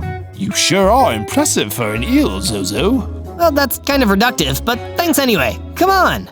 Patrick the panda followed me back to my base, and I got to work on building him a room where he could stay. When I was finished, Grace the Gorgon came to talk to me. Zozo, Terry the troll needs help. There's a ghost attacking his home, but I can't fight it alone. Will you come with me and help? Of course, poor Terry. Let's head on over there right now. From day 32 to day 35, Grace the Gorgon and I traveled to the Badlands to help Terry the troll. When we got there, Terry's shack was a mess. And I don't mean he forgot to pick up his dirty socks. I mean the whole thing had been knocked down. And Terry was nowhere to be seen. Instead, there was just a creepy ghost hovering out front. You're too late, Zozo. Your friend has already left this life behind. Pity he died this way and not in the jaws of the mighty dread beast. He was not as lucky as you will be. What do you mean? That can't be true! But it is. One way or another, you will join us. I have heard that the dread beast is craving eel pie, and his hunger will soon be sated. No, it won't! You may have taken my friend, but I'll never let you beat me! I shot a wither skull at the ghost and vaporized it. It felt good, but I was still heartbroken about Terry. We can't let Terry's death be in vain, Zozo. I may only be a little fire eel, but as long as I have fire breath in my body, I won't let the dread beast do this to anyone ever again! From day 36 to day 39, I returned to the Basalt Barrera. Now that I got rid of the Dread Knight, this place is pretty peaceful. I'd love to kick back and relax out here. Well, not kick, I don't have feet, but you get the idea. I was just about to try and squeeze in a little relaxation between quests when a nether ogre approached me. Oi, your name's Zozo, isn't it? I've got a right awful bloke in me house. He just won't leave. I tried to chase him out, and he said he'd burn me to a crisp, he did. Wow, people from the nether sure have a funny way of talking. But I get what you mean, friend. Show me the way, and I'll do my best to help. He took me to his house, where, sure enough, a great big fire ogre was getting ready to burn the place down. Luckily, I threw a wither skull and stopped him before he could torch the nether ogre's house. Here you go. Still just as not burnt down as it was before. Well, Bob's your uncle. Say, you're that bloke what's looking to get rid of the dread beast? I am. Well, he's only out there in the swamplands, he is. That's good to know. I just won't go there until I'm strong enough to fight and win. From day 40 to day 43, I traveled back home to my base. When I got there, I was surprised to find Sid the Cyclops waiting for me. Hey there, Zozo! While you were out, I built some additional rooms. Oh, that's amazing! I need a room for my friend here. But what made you think of that? Well, I was hoping we could invite more guests to come stay. I know a few guys. It turns out that very guy was Patrick the Panda, who I'd already met. The more the merrier. Here's your new room, Patrick. Golly, it's perfect, Zozo. Say, could you do me one more favor? Could you go to the bayou and get my favorite book? I left it out there, and I've got a hankering for reading. Sure, I'll head over there now. From day 44 to day 49, I traveled to the bayou to look for Patrick the Panda's favorite book. I probably should have asked him what it looked like, or what it was called. Oh well, I'm here now. But I wasn't the only one here. The terrifying dread beast popped out right in front of me. Indeed you are, Zozo. Tasty eel, it's almost my supper time. Once it is, I will feast. And the prophecy foretells that once I eat a fire eel, I will reach my ultimate power and devour all that I see. I'll never let you eat me, especially not after you said all that scary stuff. When the time comes, you will not be able to escape. With that, he disappeared, but I didn't get a chance to wonder where he went. In his place, he left behind a huge, mean-looking blue manticore. Look upon your future, Zozo. If I could not defeat the Dread Beast, then surely a tiny, insignificant fire eel will not be able to. You will be devoured like the rest. Why still work for him after what he did to you?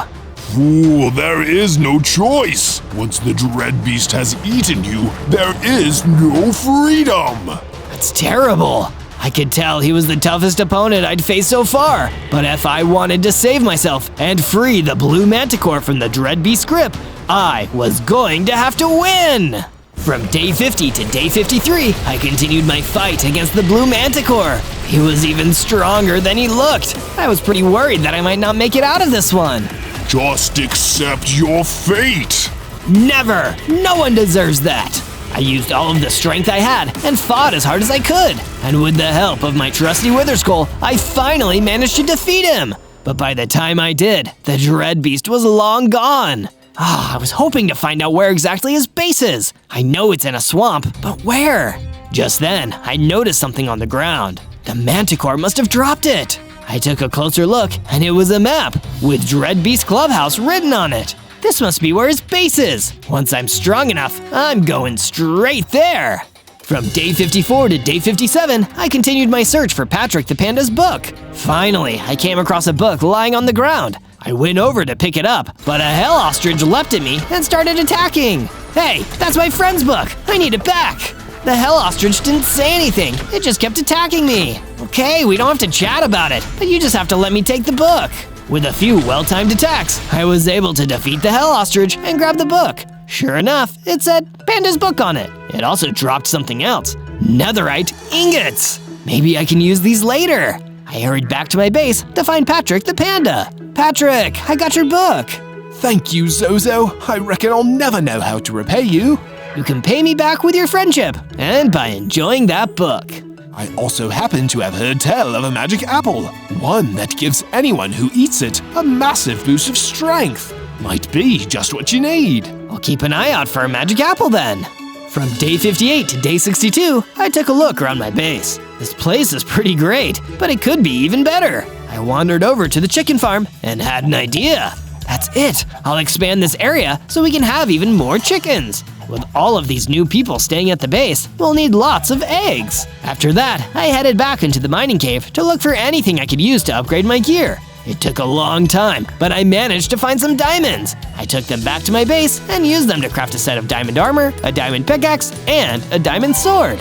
Wait until the Dread Beast gets a look at this. Good luck eating all these diamonds. Grace the Gorgon then approached with some more good news. Zozo, come and see what I've done. I've added to the base. This is the party room, where we can all celebrate when you've bested the beast. I know you can do it.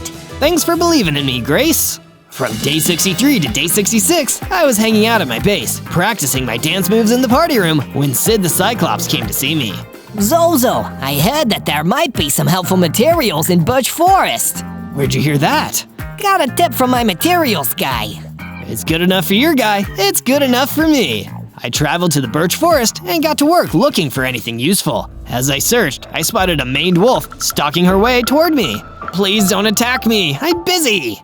I wasn't gonna attack you. I was gonna say hi and ask you for a favor if that's okay. I'm Mallory. Nice to meet you, I'm Zozo. What kind of favor? My baby was kidnapped by a silver skeleton. Please help me get her back. Of course, where did you last see him? Let's go. From day 67 to day 70, I followed the maned wolf to another part of the birch forest. There, I could see a silver skeleton. Where are you hiding the baby maned wolf? I'll never tell. She's definitely not locked in that building over there. Huh, I tricked you. Time to fight. I didn't give the silver skeleton any more time. I shot a wither skull at the skeleton. He attacked me in return, but my armor kept me from taking too much damage. Then it was time to test out my new diamond sword. I was able to defeat the silver skeleton with only 2 swipes. Then I opened the door to the nearby totally not suspicious building, and there was the baby wolf. Thank you so much. I'll change her name to Zozo after you. That's really nice, but please don't do that. A thanks is enough. From day 71 to day 74, I decided to follow the map to the cold swamplands and try to sneak a look at that Dread Beast hideout. While I was following the map's path, I started thinking about how much had already happened. I've had some amazing adventures so far. To find even more of my awesome antics, make sure to search ZOZO. That's my name. Finally, I reached the cold swamplands. Jeez, they call it cold for a reason. This is definitely no place for a fire eel. Then, in swooped the Dread Beast. You will have plenty of time to get used to it after I've had my meal and your spirit is trapped here forever. The Dread Beast found me before I found him. Time to see if I'm ready to fight this guy. I shot a Wither Skull at him, but he tanked it with complete ease. I'll try the sword. I attacked with my sword, but he barely seemed to feel it. Like a mere paper cut. Uh-oh, he hit me back, and my new armor protected me from getting completely knocked down, but I knew I wouldn't last too much longer. I'm not ready to take him on. From day 75 to day 78, I ran all the way back to my base. I wish I could fight him now, but if I do that before I get stronger, I'll lose for sure. I decided to lie down in my room for a while. I want to be a hero, but I'm starting to think that, sadly, I'm only an eel. Grace the Gorgon knocked on my door, interrupting my sad thoughts. Hey, Zozo. I know you're disappointed, but I wanted to show you an addition I've made to our home here. Come and look. I followed her all the way to a new watchtower. Oh, this is pretty cool. Thank you, Grace. I feel better. While Grace and I were admiring the watchtower and all the watching we'd be able to do up there, Patrick joined me. Take a look at what I found. He handed me a magic apple. Hey, this is like the one you told me about. Not just like it, it's the same one. Try it. I ate the apple, and I felt myself growing bigger and more powerful. My hearts increased to 60, and I gained a new attack. I could shoot a fireball. I'll show that Dread Beast what being a fire eel is all about. From day 79 to day 84, I traveled back to the cold swamplands. This time, if the Dread Beast ambushes me again, I'll be ready. I didn't spot him anywhere, but I was able to test out my new strength and my fireball on an undead scorpion that tried to sting me. Nice try, but I'm not a little fire eel that people can pick on anymore. I'm a big, strong eel that plays by my own rules. That awesome act of firepower attracted the attention of a friendly polar bear. You sure are. I know what that's like. Well, not the being an eel part. As you can see, I'm a polar bear. Hi. I decided to sit with the polar bear for a little while, and when I finally got up to go, he stopped me for a second. Thanks for the company. Hey, is that netherite? Attach it to your sword, like this. Then he crafted a netherite sword for me. Thank you, this is great! From day 85 to day 89, I said goodbye to the nice polar bear and took my new netherite sword back to my base. When I got there, I saw that someone had destroyed my new watchtower. Hey, Grace worked really hard on that. I looked around for the culprit, and I saw a ghost floating away into the Badlands. Oh, no you don't. I chased after the ghost as fast as I could. As I did, a painted kitty stopped me. Excuse me? Could you point the way to the birch forest? I'm terribly lost. I quickly pointed her in the right direction, then kept running after the ghost. Looks like he's running toward the cold swamplands.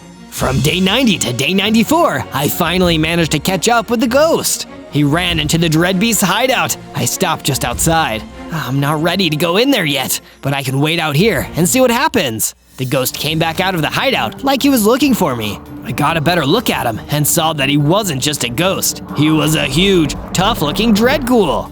My, look who took the bait. It's the main course for the coming feast. I'm so sick of you all saying stuff like that. Then try and stop me, if you dare. I shot a fireball at the dread ghoul, and it barely even fazed him. Uh-oh, he's the toughest minion I've fought yet. From day 95 to day 97, I continued my battle against the dread ghoul. I really need to do my best if I'm gonna win this one.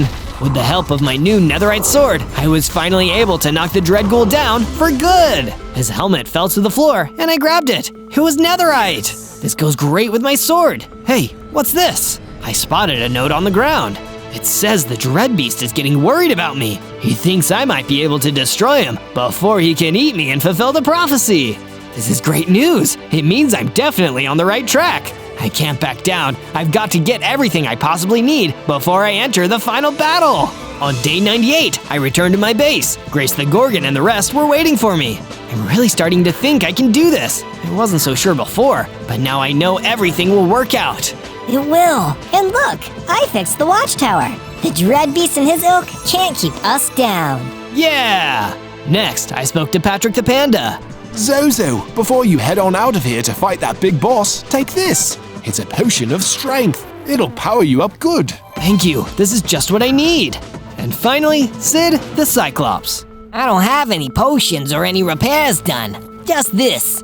I may only have one eye, but I can see a bright future ahead of you, and the rest of us too. Because you're gonna do it, kid. Thank you. Well, no more waiting around. I've got to go see a dread beast about a battle. On day 99, I traveled back to the cold swamplands and the dread beast's hideout. When I got there, I started to get pretty worried because the whole place was crawling with ghosts. Well, they were floating, but they were everywhere. But the maned wolf from before came bounding up to me. I can handle these ghosts. You get inside while I keep them busy. While the maned wolf took care of the ghost, I finally entered the dread beast's clubhouse. On day 100, I entered the dread beast's base and found him waiting there for me. Yes, I knew you'd be here soon. My stomach has been growling. Time to feast. Why do you have to eat all these innocent victims? Why can't you just have some pie or a sandwich like everybody else? Because no sandwich in this world tastes sweeter than absolute power. What about pie? Pie's pretty sweet. Enough talk. I'm much too hungry and I'm craving fire eel. He lunged at me and attacked, but I was ready. I dodged him and shot back a fireball in return. It hit him, but he kept going. He rushed at me again, and this time he knocked me back. But I wasn't done yet. I used my netherite sword to get the upper hand.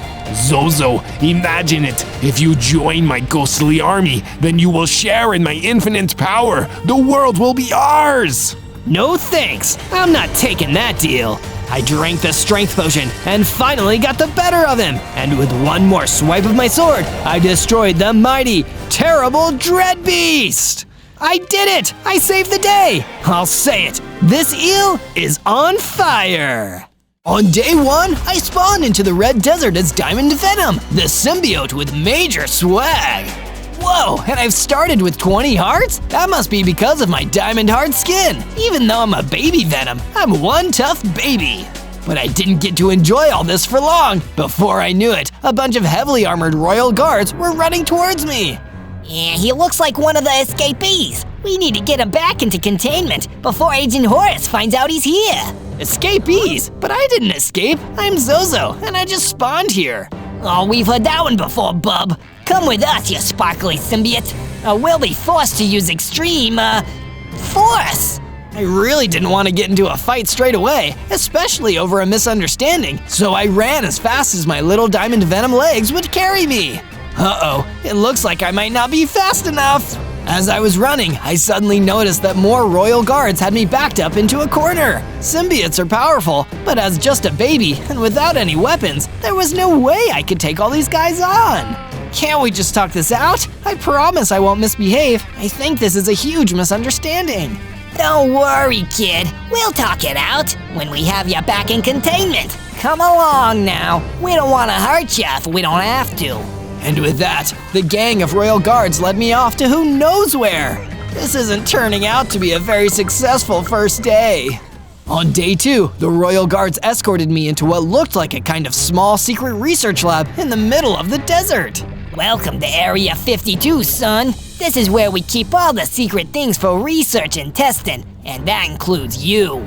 But I don't even know what you guys think I did. That's for us to know, and you to probably never find out. Now get in this cell over here. We'll check your paperwork and deal with you later.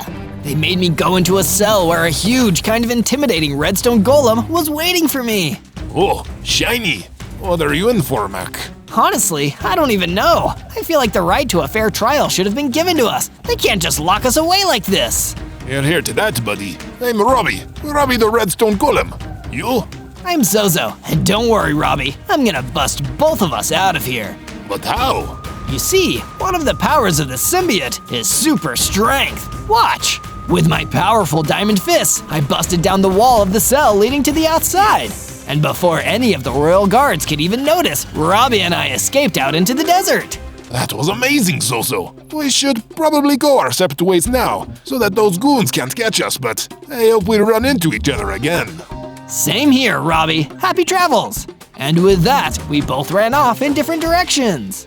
On day 3, I ran further into the desert, trying to put as much distance between myself and Area 52 as possible. I never want to have to go back there, if I can avoid it. But as I was running away, my diamond venom stomach started to rumble. Oh no, this isn't good. Symbiotes are meat eaters, so I need to get my hands on some good protein as soon as possible. Lucky for me, there were some desert chickens waiting around, and they just looked too delicious for me to resist. I attacked them until I was left with some yummy raw chicken on my hands, which I ate with gusto. That's finger-licking good.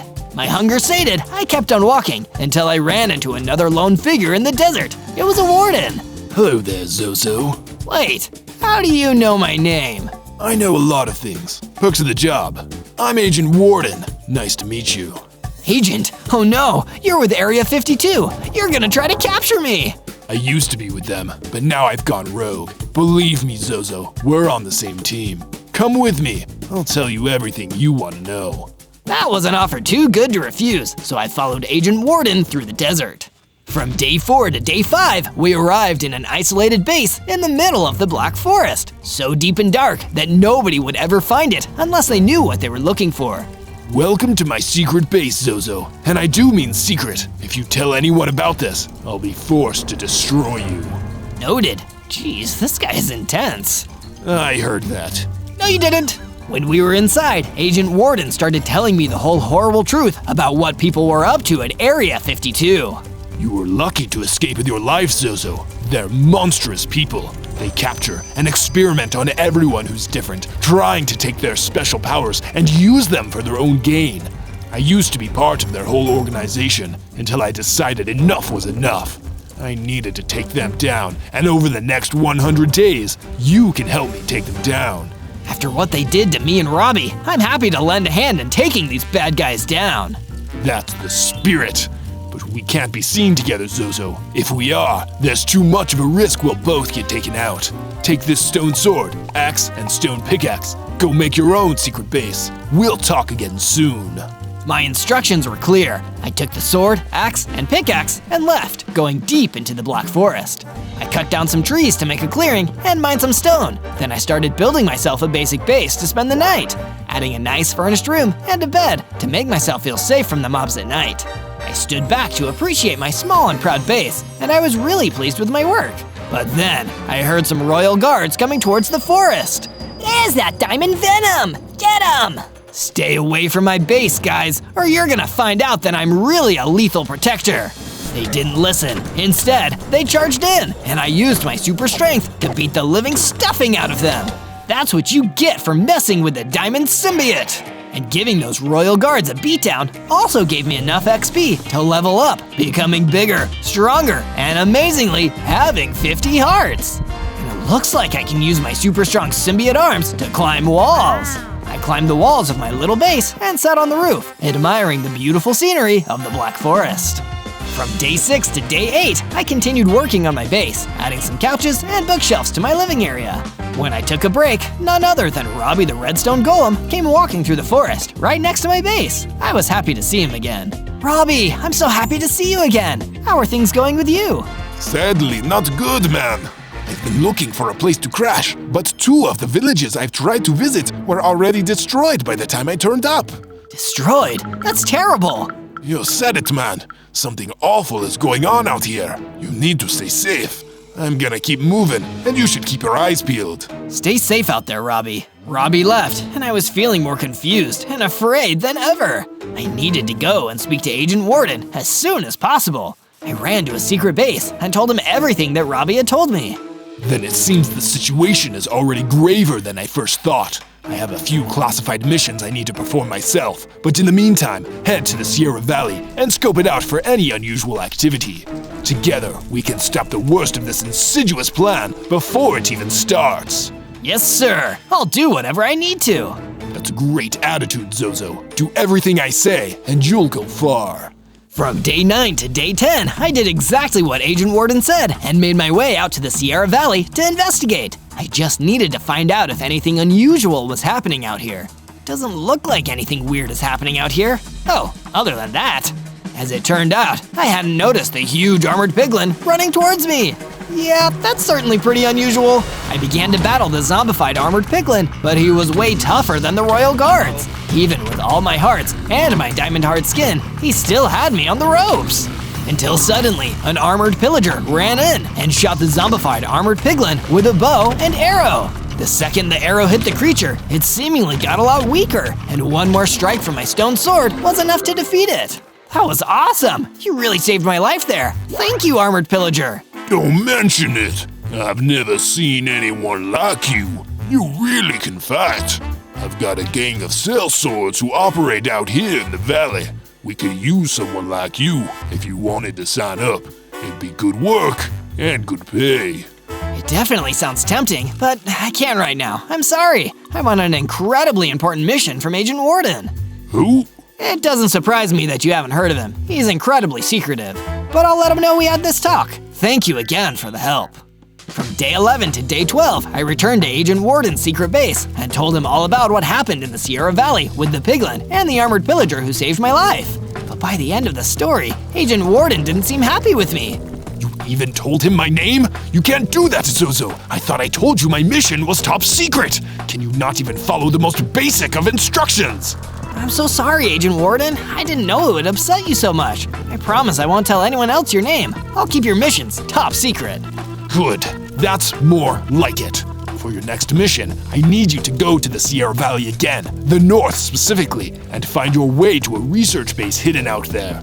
They're puppets of Area 52, carrying out their evil bidding. If you value your freedom, you'll gather all the information about them you can. Yes, Agent Warden. I won't let you down this time. But that mission sounded dangerous, so before I could take it on, I needed to upgrade my gear. That's why I ventured down into an abandoned mine in the Black Forest to collect some iron. I mined until I had enough iron ore, which I then smelted into ingots in an abandoned furnace and crafted into a full set of iron armor, an iron sword, iron axe, and iron pickaxe. But it wasn't all easy. I was detected and attacked by a bunch of spiders while I was down there. This is what I get for shining bright like a diamond. It didn't take me long to defeat the spiders with my iron sword. Then it was time to prove myself to Agent Warden once again. From day 13 to day 15, I ventured out through the Sierra Valley until I found what looked like a small research base. It was crawling with scientists. Guess it's time to play detective and ask some tough questions. I snuck in and found one of the researchers alone. I cornered him and used my intimidating diamond venom look to get his undivided attention. Listen here, you're gonna tell me everything you know about your bosses at Area 52, or else! What? Area 52 aren't our bosses? Liar! I have it on good authority that you do all their evil bidding, so you better start telling the truth. I am telling the truth. The only time we ever collaborated was on the Warden Project. Wait, the what project? I've told you too much already. Just please leave me alone. Yes, I will. I'm so sorry for bothering you. I left the research base and started heading across the Sierra Valley. Something about all of this was terribly wrong, and I needed to get some answers from Agent Warden immediately. From day 16 to day 19, I made my way through the Black Forest back to Agent Warden's secret base as quickly as possible. But on the way, I ran into Robbie the Redstone Golem again. Robbie, what's wrong this time? Zozo, I found out some terrifying news, and I needed to tell you as soon as possible. The one who's been destroying whole villages is some kind of genetically enhanced warden, and he lives in this forest. Genetically enhanced warden? Oh no, no! I've had this all wrong! I need to get back to that research base and warn them! But by the time I'd crossed the Sierra Valley and reached the research base, it was already too late. The research base was in ruins, and who else was standing in the rubble but Agent Warden? I decided to rush in and confront him. Agent Warden, how could you? Why are you doing this? These people aren't under the orders of Area 52 at all. Oh, Zozo, as naive and small-minded as ever. You really are a diamond venom in the rough, aren't you? I don't know the full extent of your evil plan, but one thing I do know is that I'm not going to be a part of it, whatever awful thing you want to do. Be careful, Zozo. If you're not with me, you're against me. Then I guess I'm against you. You're about to find out just how strong a diamond venom really is. But Zozo, all symbiotes like you have two weaknesses: fire and sound! Agent Warden unleashed a hugely powerful sonic boom out of his chest. It was a direct hit on me, and as soon as it connected, I fell unconscious. From day 20 to day 22, I woke up in the ruins of the Sierra Valley research base. Agent Warden was gone, and it looked like there was only one surviving scientist, the same one I'd interrogated earlier. You there. Zozo, was it? I'm Dr. Hardy. I saw that you tried to defend us against that terrible monster, and even though the destruction he caused was awful, it means a lot to know you're on our side. I'm still so sorry I couldn't help more, Dr. Hardy. I have no idea why Agent Warden just turned like that, but I have a feeling that if we work together, we can find out why. Want to come stay at my base and team up? That sounds like an excellent idea, Zozo. I want to get back against this monster any way I can. Dr. Hardy and I returned to my base, and I began working on a new room for him. It had an area for him to sleep, and an area for him to conduct any scientific experiments he needed to. Thank you, Zozo. This will do nicely. From day 23 to day 26, I made a trek back to the Red Desert, where I originally spawned, to see if I missed anything. If I was wrong about Agent Warden, I've got to make sure I pay more attention to things from now on. I carefully looked around and noticed there was an iceologer in trouble. Someone, please! I need a protector! An armored skeleton was running them down, and it seemed like it would catch them soon. I had to do something. Don't worry, Diamond Venom is here! I jumped into the path of the armored skeleton and hit him with my iron sword. It got his attention, but he wasn't looking that damaged from the attack. I had succeeded at making the armored skeleton attack me instead of the iceologer, but now it seemed I would have to deal with a strong and fast mob all on my own. It wasn't an easy fight, but in the end, I took home the W. The iceologer was delighted. That was amazing! We make a good team! You said it, iceologer. It's almost like a symbiotic relationship. Like a symbiote. Defeating the armored skeleton to save that iceologer had reminded me of my true strength and caused my powers to evolve. I now had 75 hearts and could dash to quickly close the gap with enemies. From day 27 to day 31, I was still in the Red Desert when I came across a herd of sheep. They were looking for grass to eat, but couldn't find any. I guess they must have been lost. This way, sheep, there's plenty of grass to graze on in the Black Forest. Back at the base, I made sure to build a pen for the sheep around some of that delicious grass I mentioned. Delicious for sheep, at least. This Diamond Venom is on an all-meat diet. Later on, I was walking through the base when I ran into the iceologer I had protected in the desert. Hey, Zozo! Thanks again for your help the other day. Hey, iceologer, when did you get here? Oh, I've been here for a while. I noticed you have some scientists doing research here, so I thought I could help out in a big way. Follow me.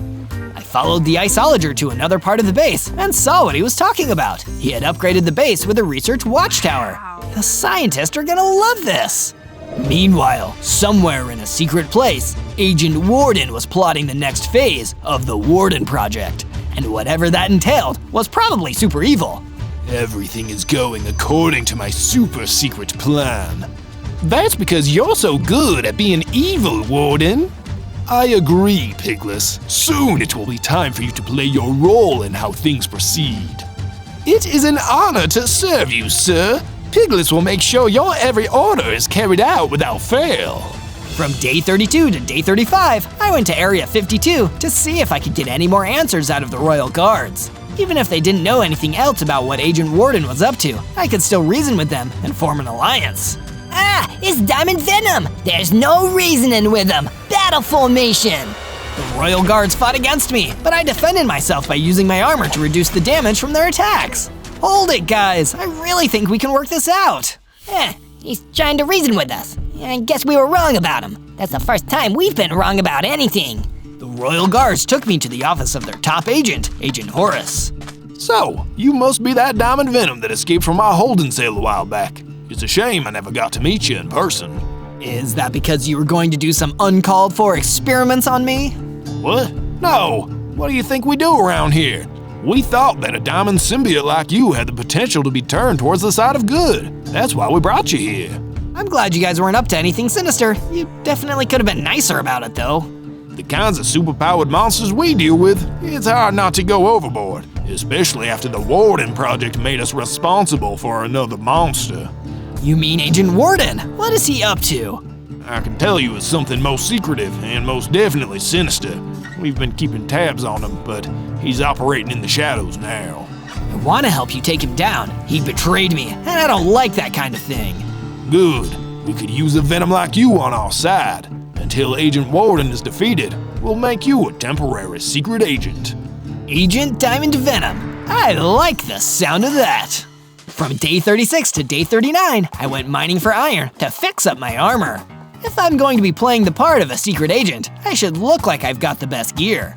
I dug down deep into the mining area and managed to strike iron. There was plenty of iron to go around, enough to fix my entire set of iron armor. There were some diamonds down there as well. I must have had a knack for finding them because I was a Diamond Venom myself. Diamonds are a diamond's best friend. Wait, what did I say? The diamonds weren't even the rarest treasure that I found in the mine. The honor went to the powerful battle axe that I found lodged in a wall.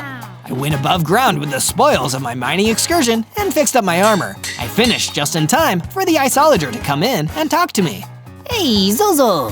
Actually, it's Agent Zozo. Right. Anyway, I was thinking we should expand our team. There's someone I want you to go talk to. They should be waiting for you at the Shattered Glacier. From day 40 to day 43, I went to the Shattered Glacier where the iceologer said I could meet our new contact. I was surprised and relieved to see that it was my old friend Robbie the Redstone Golem. I heard Area 52 made you a temporary agent. They are no friends of mine, but it's good to see that you're moving up in the world. Whatever it takes to stop that rampaging Agent Warden. What did you call me here to talk about? I wanted to ask if I could join your supergroup. Even if we're only working together in secret, this world needs protectors. I was about to ask him what he had in mind when a giant pigman ran towards us and stopped right next to us. It was Pigless, the new minion that was sent by Agent Warden. You were too easy to follow, Diamond Venom. Time to carry out Agent Warden's orders. And what would those be? There's no point in asking me that question. I'm not telling you. Pigless smashed a big hole in the ground to show off how strong he was. He's tough, Robbie. Do you think we could take him if we teamed up? Maybe, but for now, we should get somewhere safe to have the rest of our conversation. I nodded, and the two of us ran away as Pigless continued to smash his way across the Shattered Glacier. From day 44 to day 49, I was lying low in my base when I was visited by Agent Horace. He really must have been the top agent because I didn't even see him come in. Agent Zozo, I've got some key intel and a new assignment for you. Took you long enough. This Diamond Venom is on the job, whatever it is. There is an object known as the Destroyer, which was once in our possession at Area 52. We believe that in the right hands, it has the power to take down any bad guy. Even Agent Warden? Now, Diamond Venom, just focus on finding the Destroyer and getting it to us. We'll handle the rest. Where can I find the Destroyer? It was last sighted in the Sierra Valley biome. You should head back there and search for it. Won't let you down, Agent Horace. From day 50 to day 53, on Horace's orders, I went to the Sierra Valley biome to learn more about the Destroyer. It looked like I wasn't the only agent on the case. A royal guard was already here, probably sent by Horace too. Hey there, Agent. I'm Agent Zozo. I'm looking for the Destroyer too. Shh, keep your voice down. We don't know who's listening. I'll tell you what I know about the Destroyer, but you need a promise to keep it a secret. I promise. The truth about the Destroyer is that we made it in Area 52 using some rare materials from another dimension. Those materials are what gave the item its unmatched destructive power. What were the materials? And what dimension did they come from? That's classified. The point is, we were so impressed by these materials that we started to use them on a different project, the Warden Project. Let me guess, that was how Agent Warden got his superpowers. It was what made him a supervillain. The materials gave him destructive sonic abilities that were out of control. That's why we need a weapon like the Destroyer to take him out. I understand now. You keep looking around here. I'm gonna go back to the base for now. I left the Royal Guard to keep searching. That's when I saw a battle between an iron chicken and a skeleton. The Iron Chicken looked like she would make a good addition to the super group I was forming with the others. I went to help her in the fight, but the Iron Chicken had already won by the time I even got a hit in. Whoa, you're strong. Do you want to join my superhero team? Sorry, Diamond Venom, but Iron Chicken works alone. She ran off right after saying that. I guess not everyone wants to team up with me. From day 54 to day 57, I was traveling through the Red Desert when I ran into none other than Pigless, Agent Warden's big brute of a henchman. What do you want, Pigless? I only want what Agent Warden orders me to want. That's how loyal of a henchman I am. Okay, and what does Agent Warden want? He ordered me to take out the trash, and the trash is you. Pigless hit me hard, sending me flying across the desert. His super strength was so much stronger than mine, and I was practically super duper strength. I fought back, but I was losing a lot of hearts to the big pig's punches. You really are trash. Just call me the trash compactor. Actually, I prefer to be recycled, and by that I mean live to fight another day. I knew I couldn't win, so I ran away from Pigless. He might have been strong, but sure was slow. While his henchman was keeping me busy, Agent Warden was in his secret base, developing a personal teleporter that would take him between dimensions at will. Once I harness the true destructive contained in the other dimensions, I will be unstoppable. From day 58 to day 62, I met with the scientist who's been living in my base to see what he's been up to. How's the research been going, Dr. Hardy? I've got amazing things to tell you about Zozo. The statue I've been working on is really coming along. It'll be one of the great achievements when we're done building it. Awesome work! There is one slight issue though. I've run out of building materials. Do you think you could fetch us more? Of course, I was just heading down to the mine anyway. I returned to where I had been mining before and dug further into the area with the diamonds. I was determined to get even more of them so I could get a complete set of diamond gear to match my diamond body. I also made sure to get more stone and iron while I was there so the scientists could continue work on the statue. Once I had enough of everything, I left the mine and gave the scientists what they had been looking for. Then I went to the crafting table and made myself a diamond sword, diamond boots, and a diamond helmet. Diamond Venom is more diamond than ever! From day 63 to day 66, I received another visit from Agent Horace. He must really want me to find that destroyer. I looked around like you told me to, but I haven't found it anywhere. That's all right, Agent Zozo. The Royal Guards and I have done that part of the job ourselves. We have reason to believe that the destroyer somehow crossed dimensions back to where it originally came from. The destroyer is in another dimension? Yes, in another world known as the End. How can I get there from here? Take a look at this portal we installed in your base. Agent Horace led me to an incomplete end portal, which at the moment wasn't working. I wonder where they even got this portal, but I didn't want to question Agent Horace. What do I have to do in order to reactivate the end portal? No idea. We've never gotten any farther than this, but if it does activate, you should let us know post-haste. From day 67 to day 70, I kept an eye on the end portal that Area 52 had installed in my base. There were no signs of activity, and I wondered if I would ever get the chance to get the destroyer. I was relieved of this duty when Robbie, the redstone golem, showed up again. Hey Robbie, what are you up to?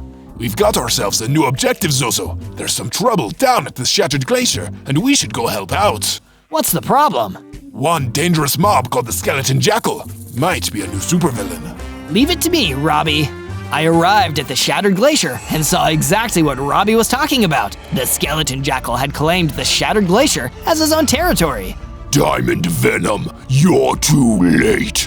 I, the Skeleton Jackal, will soon be the most powerful new villain out there. Sorry, but I already have an arch nemesis, and he's not you. I'll make you take me seriously. The Skeleton Jackal attacked me with his claws, but I fought back with my trusty battle axe. We were evenly matched in damage, but my diamond armor and diamond skin made my defenses that much stronger.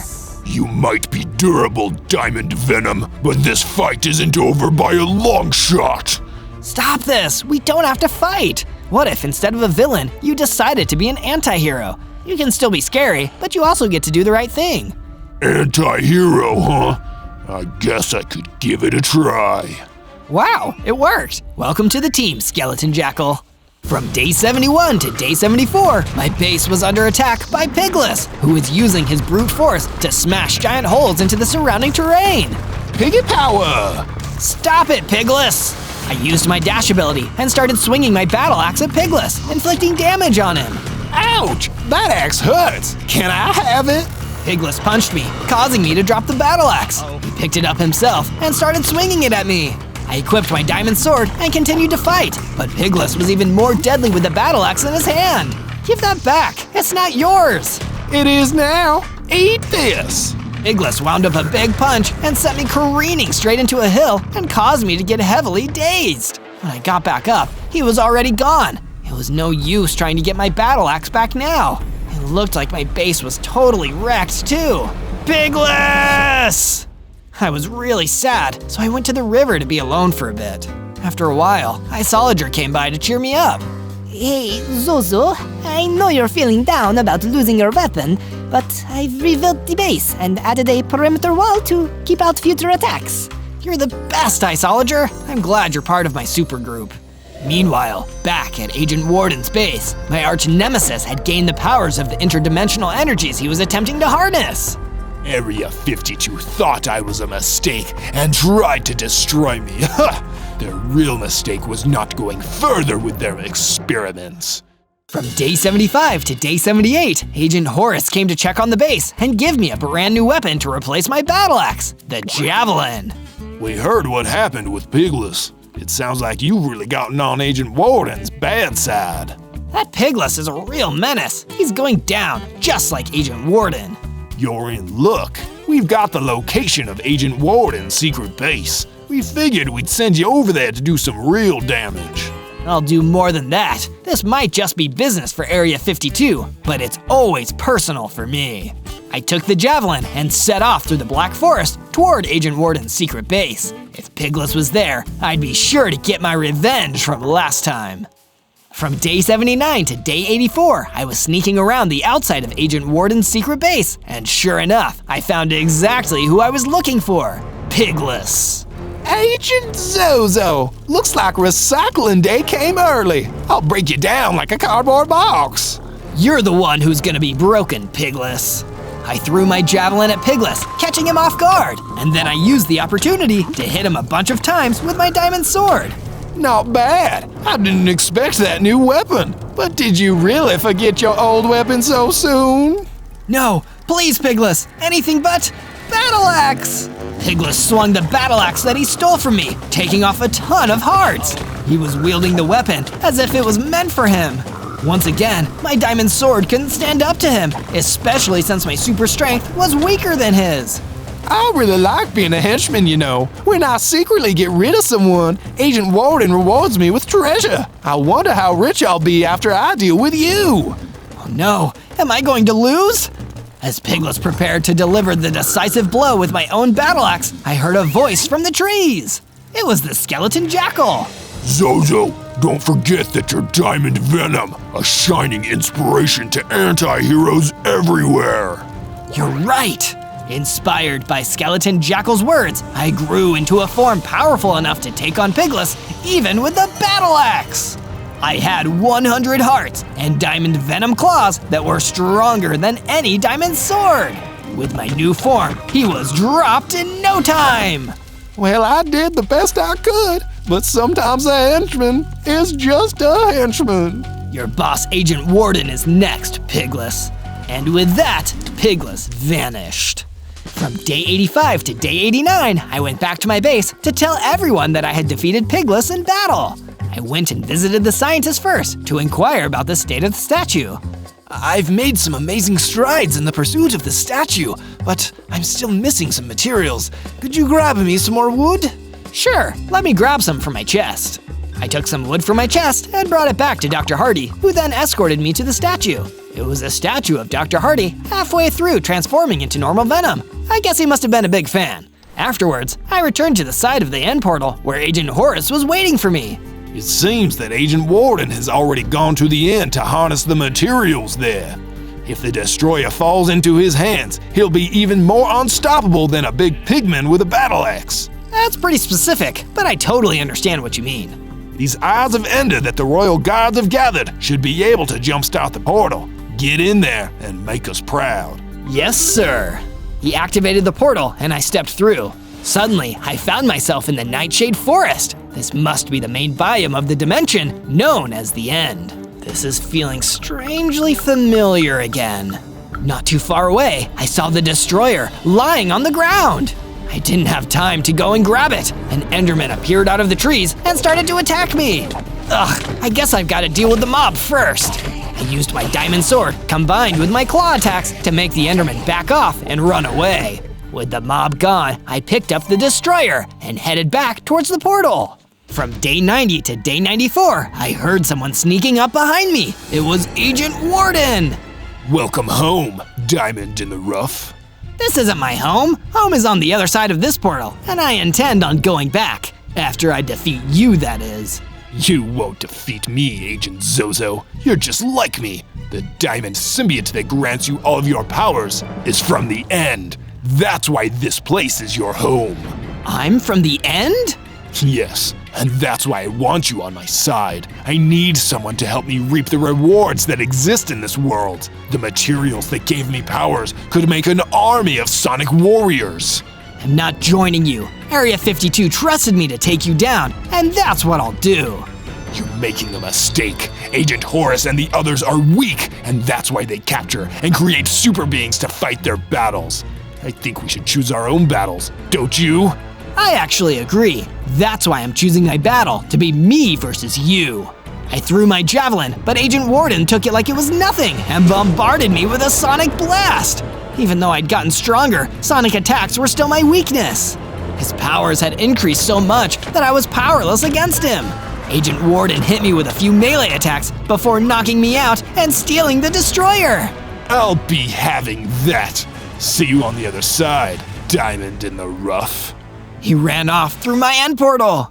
From day 95 to day 97, I was able to muster enough strength to crawl my way to the portal. There's no time to lose. I have to warn Agent Horus. And with that, I crawled into the portal. When I got to the secret research lab of Area 52, I found that all of the royal guards had been wiped out by Agent Warden in a destruction spree. This was definitely the destroyer's handiwork. I kept searching around until I stumbled upon Agent Horus. He was the last one alive and was hanging on by a thread. You sure kept us waiting, huh? Agent Horus, I'm sorry. I couldn't stop him. He used my weakness against me. No, Agent Zozo, I'm sorry. It was our foolishness and greed that led to Agent Warden's rise to power. If only we had been more careful and not tried to turn what we didn't understand into weapons. You couldn't have known he'd go this evil. It's alright. Area 52 will be no more after I'm gone. I need you to clean up our last mess, Diamond Venom. Make sure you stop him. Horus died, trying to harness the forces beyond his control. Now Agent Warden was trying to do the same thing. I'd make sure it didn't end well for him either. On day 98, I found my base had been destroyed in another one of Agent Warden's evil rampages. The scientist, Isolager, and Skeleton Jackal were all destroyed too. Every member of my team, gone. This is unforgivable. I knew Agent Warden was my arch nemesis, but I never thought he'd go this far. I stood there in total shock for a long time until I heard some familiar heavy footsteps. Robbie. Agent Zozo! No, just Zozo. I'm sorry that I couldn't protect the rest of the team. He was too strong. Don't beat yourself up about it, Robbie. I feel a bit better knowing that at least my very first friend is still here with me. You know what? I feel the same way. You're alive, and I'm alive. We've got to do something to make that count. I'll tell you what we'll do. We're gonna take back the destroyer, and then we're gonna give Agent Warden payback for everything he's done! Now that's the symbiote I know. Let's rock! On day 99, Robbie and I closed in on Agent Warden's secret base, which hadn't changed location since the time I fought Pigless there. I'll lure Agent Warden out with a distraction. Then you surprise attack him and steal the destroyer. Sounds good. Be careful, Robbie. I went to hide behind a tree as Robbie stepped out and waved his arms.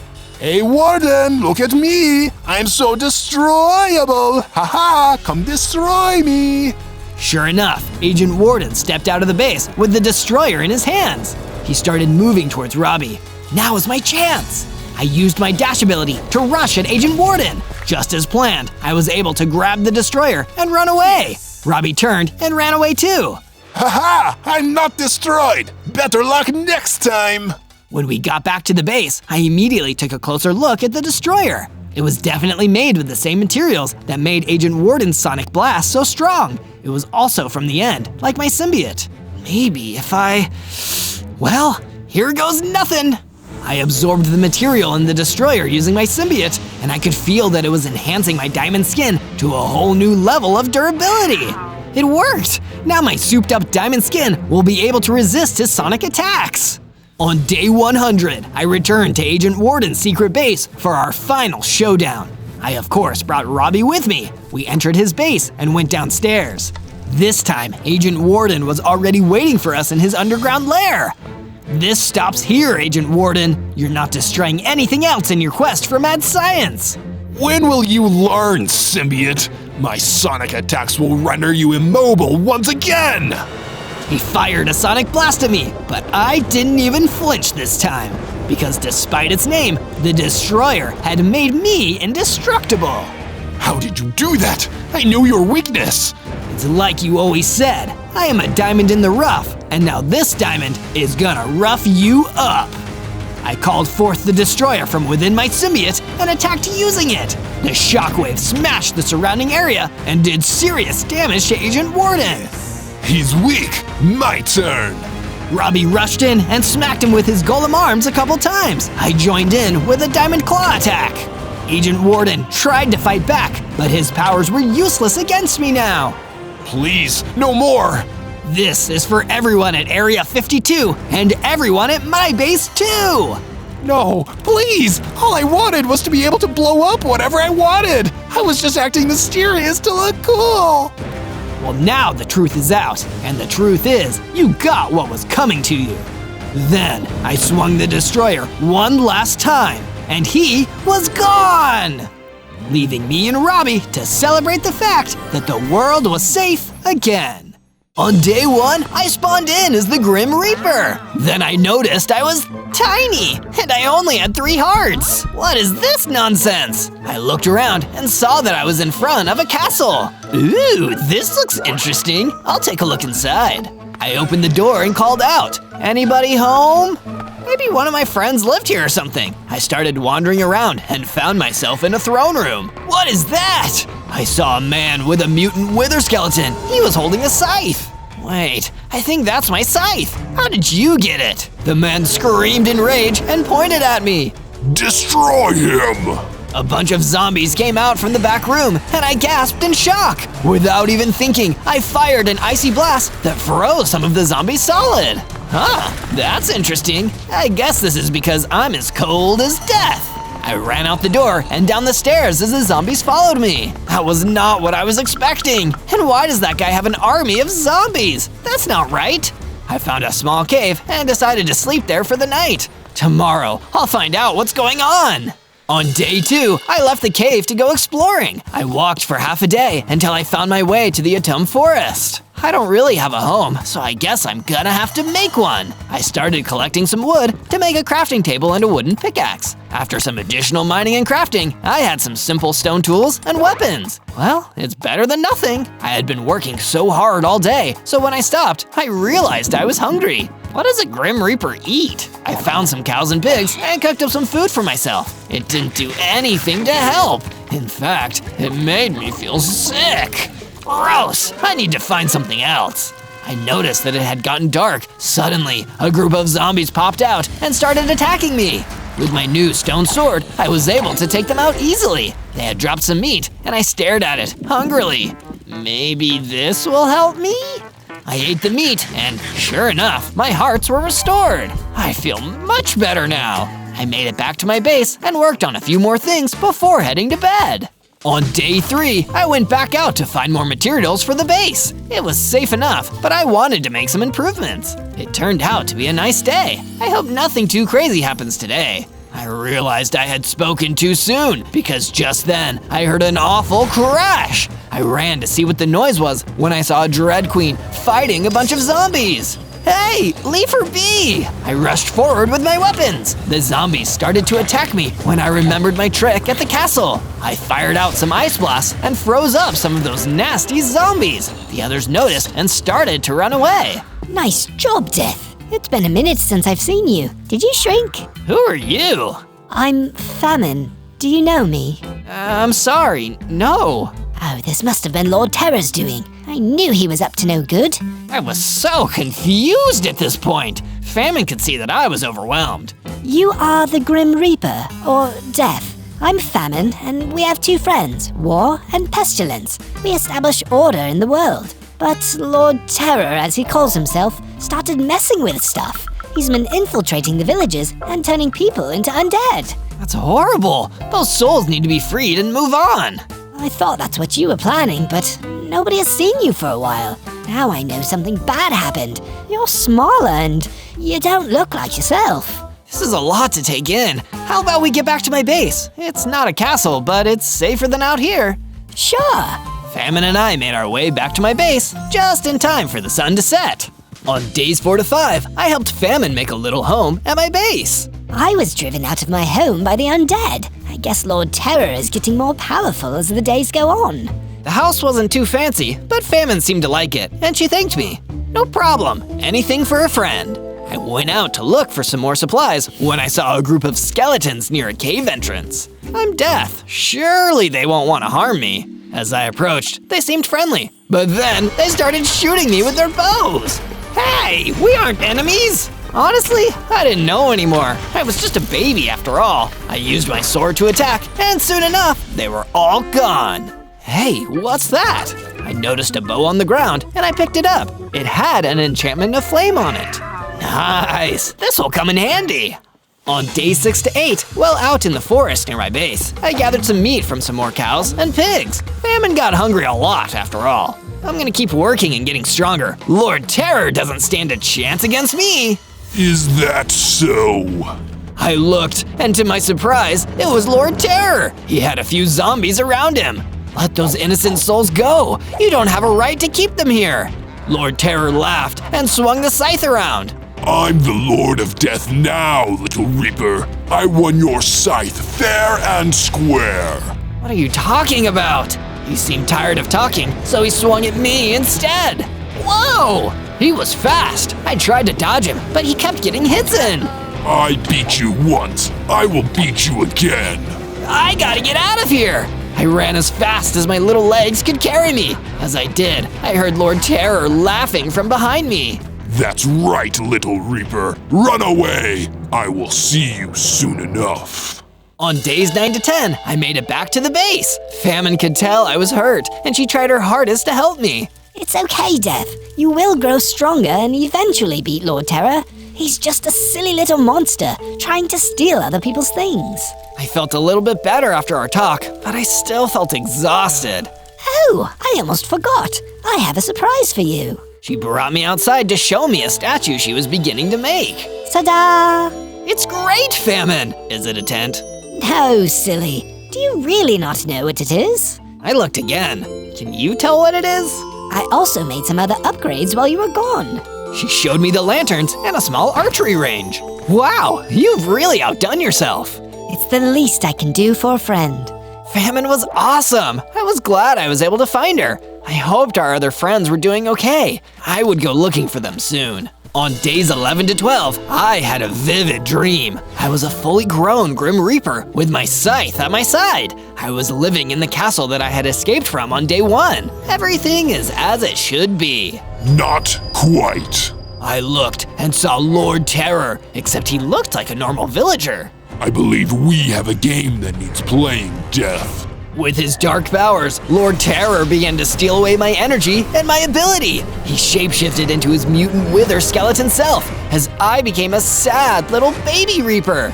Ah! I woke up in horror at the nightmare I had just had. I rushed to Famine to tell her about it. She shook her head. So that's what happened. I knew you made a deal with a dying human, but I didn't know you lost all your power in the process. That can't be it. Why am I back, but as a baby? Why can he control the dead? Famine shook her head. Maybe our friends know.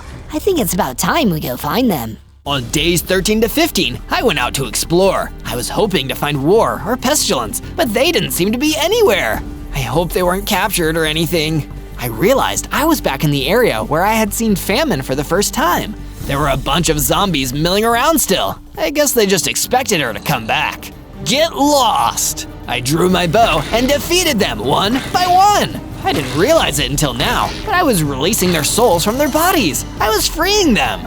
Nice! I managed to release all their souls when I felt a power coursing through me. I grew in size and became an older Grim Reaper. I'm bigger and I have 30 hearts. I realized I could also now turn invisible for short periods. That'll come in handy. I can't wait to try this out later.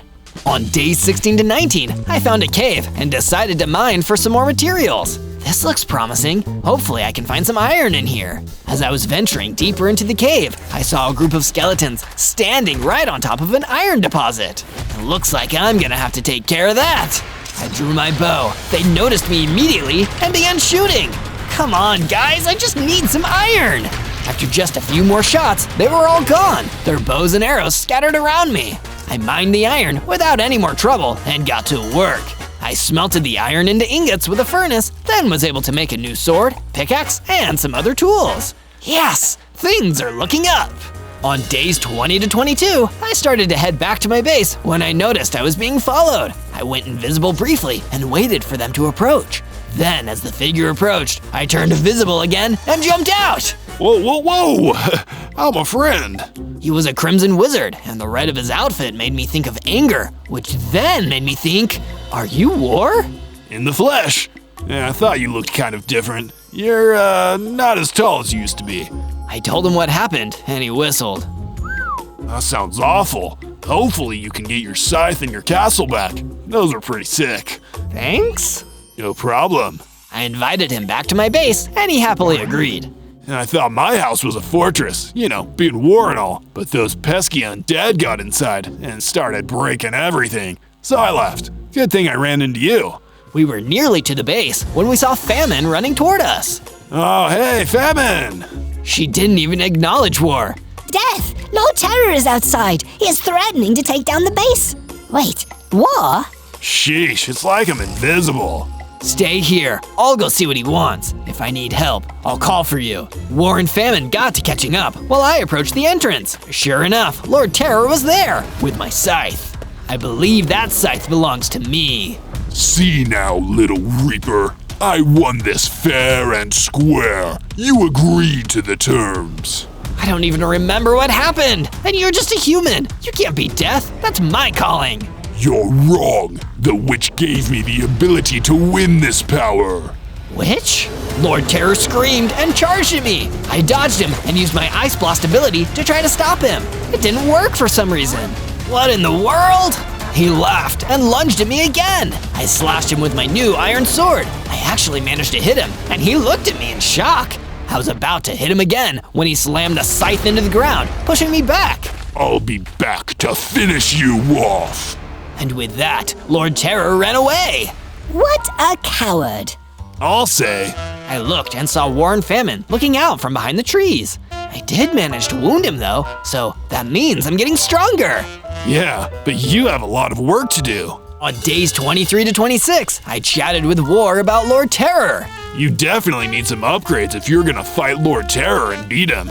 I can think of a few things that might be useful to you. Like what?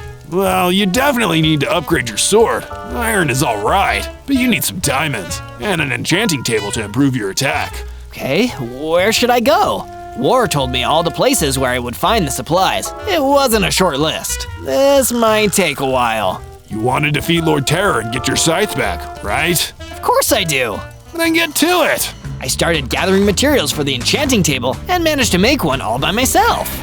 Good job, Death. Thanks. If you think I'm doing a good job, be sure to join me on all my other adventures. Just search ZOZO. On days 27 to 31, I went to check on Famine. I hadn't seen her while I was gathering supplies, and I wanted to make sure she was okay. Hey, Famine, how are you liking your house? It's great. Look what I've been working on. She led me to the statue, which I could definitely tell was an hourglass. You've made some great progress. Yeah, well, I'm not quite there yet. I wanted to add something special on top.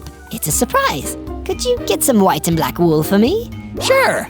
I made my way outside to find some sheep to bring back to the base. I found an abandoned village and spotted some sheep in pens. Perfect! As I went to collect them, I heard something approaching. A horde of zombies were coming toward me. They must have been the villagers that used to live here. You guys need a rest, and I'm so sorry Lord Terror is doing this to you. I used my weapons to release the souls from the undead. I was much more powerful and helped them all in just a few moments.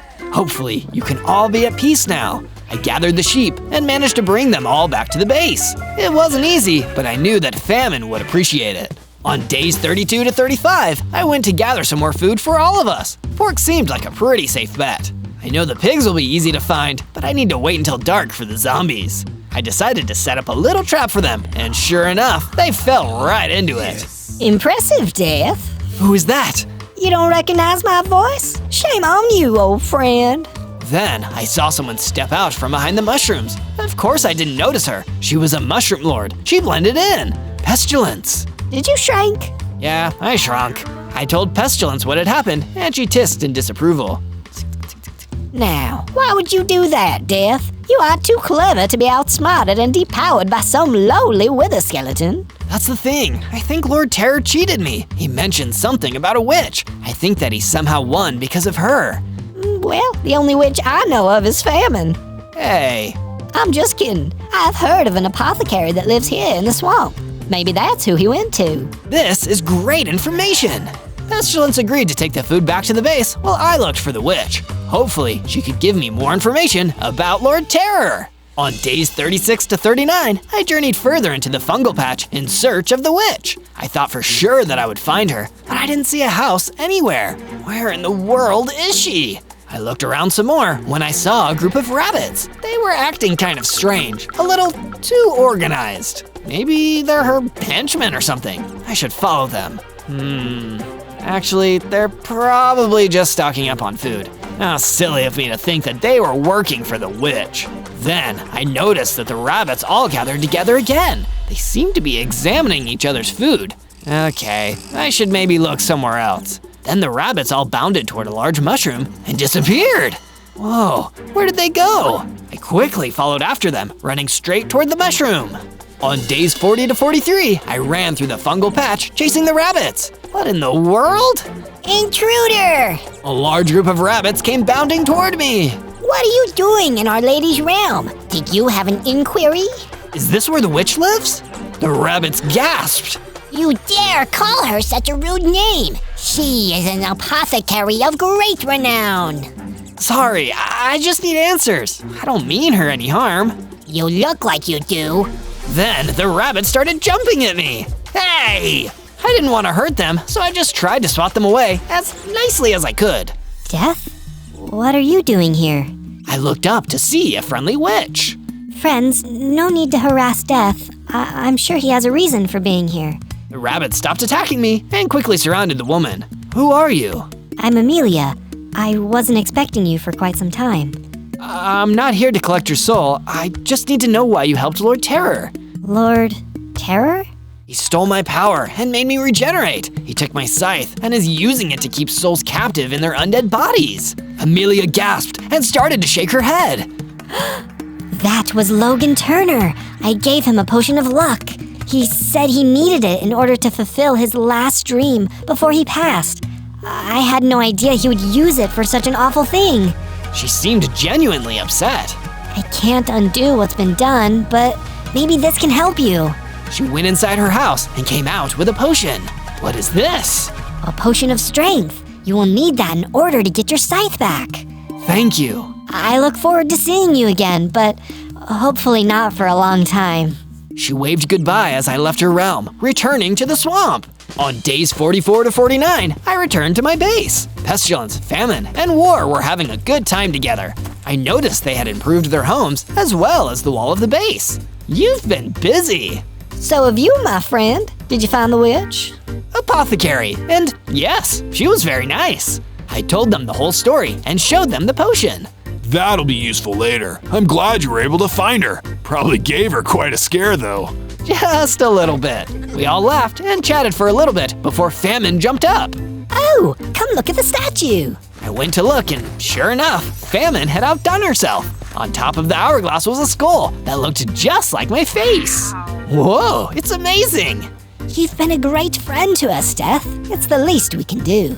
We admired the statue together for a little while longer and then went to bed. On days 50 to 53, I woke up to a loud crash. I hurried outside to see what it was, and there were zombies everywhere. I could see Lord Terror standing on the edge of the wall. Come and fight me yourself, Logan.